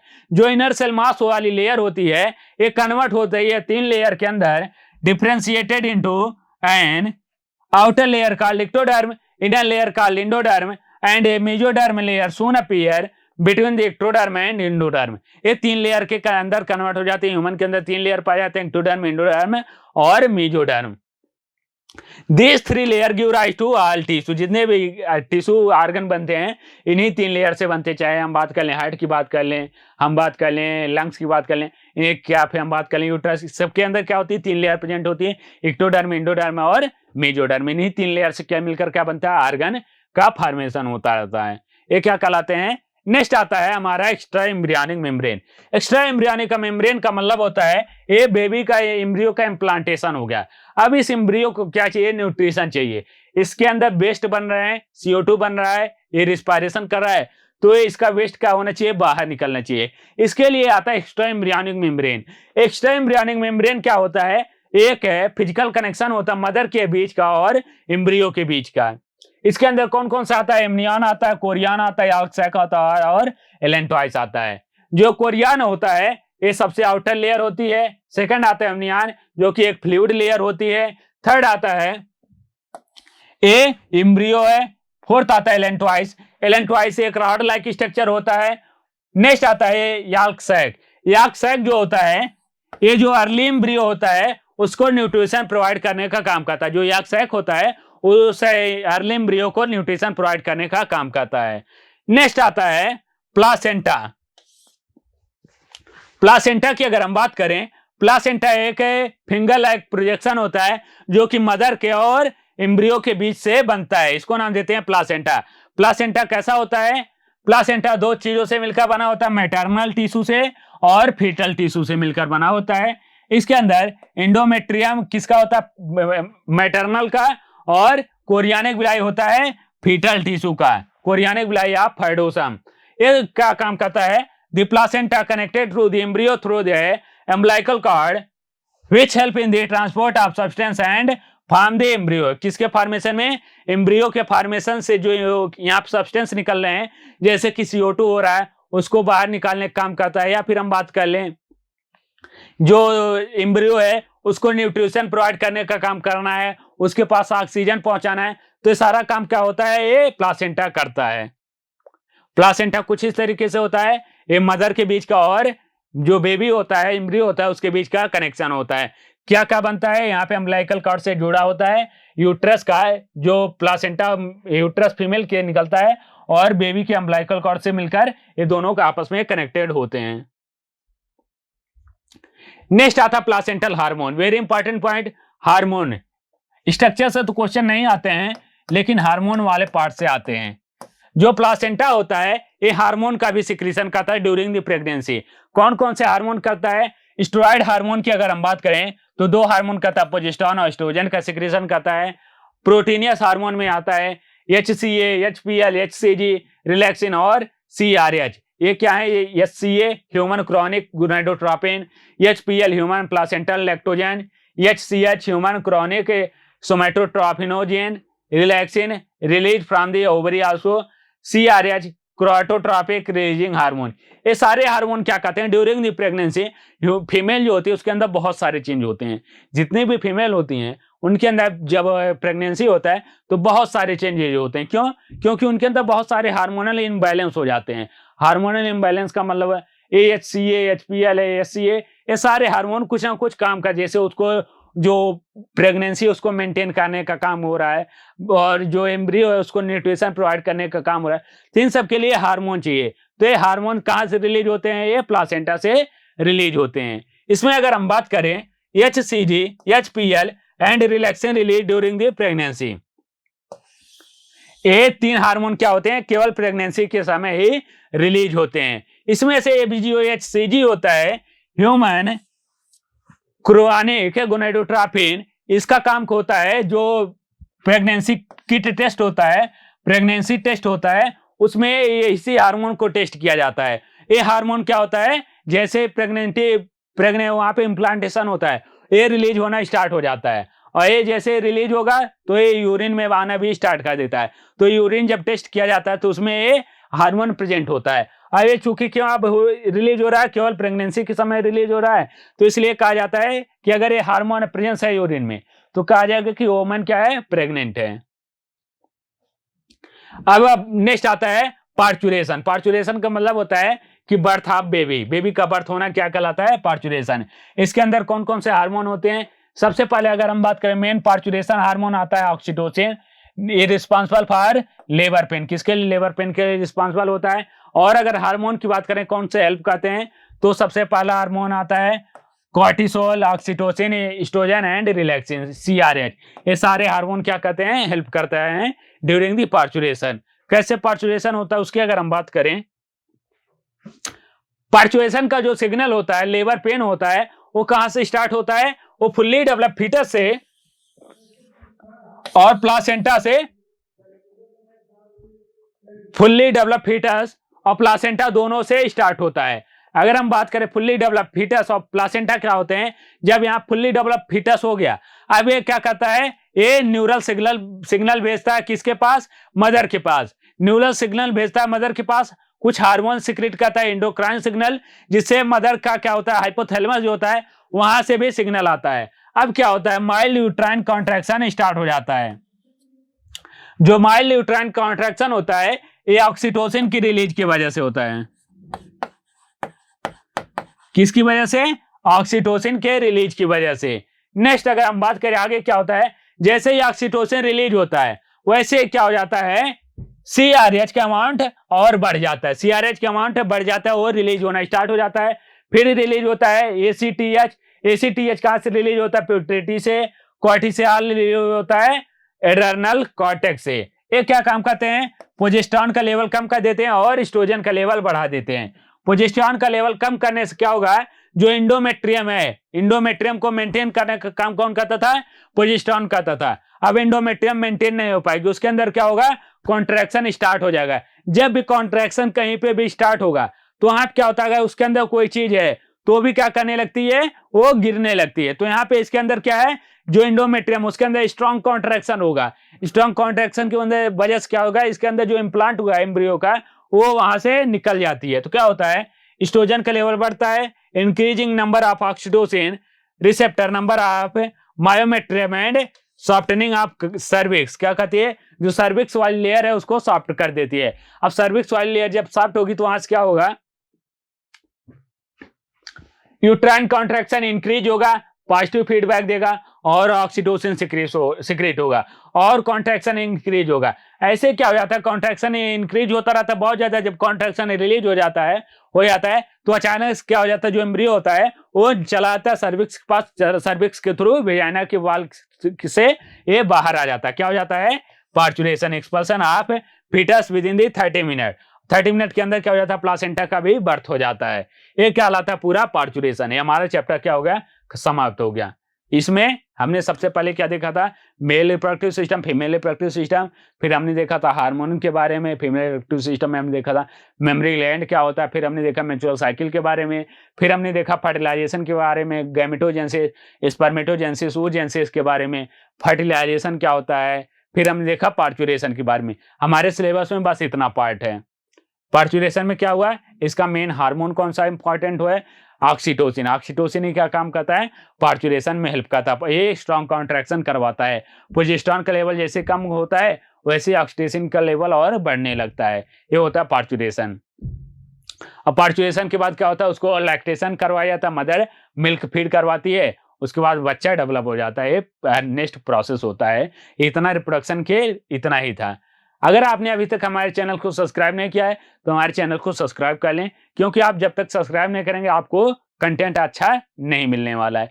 ये कंटेंट जो है 1 शॉट वीडियो आपके लिए। 1 शॉट का मतलब 3 घंटे में 2 घंटे में पूरा चैप्टर आपका रिवाइज हो जाता है। और इसके साथ हम क्या करते हैं? आपको इसके तुरंत बाद इसका क्वेश्चन डेवलप मिल जाएगा। क्वेश्चन मतलब पिछले 20 सालों में जितना क्वेश्चन आया हुआ है ये सारा क्वेश्चन आपको एक लेक्चर में मिल जाएगा, एक वीडियो में मिल जाएगा। तो आपका कॉन्सेप्ट यहाँ से क्लियर हो जाएगा। क्वेश्चन साथ में डिस्कस कर लेंगे तो क्या हो जाएगा? पूरा का पूरा चैप्टर आपका क्लियर हो जाएगा, इसमें फिर डाउट नहीं आ जाएगा। मिलते हैं किसी और वीडियो में, तब तक के लिए थैंक यू।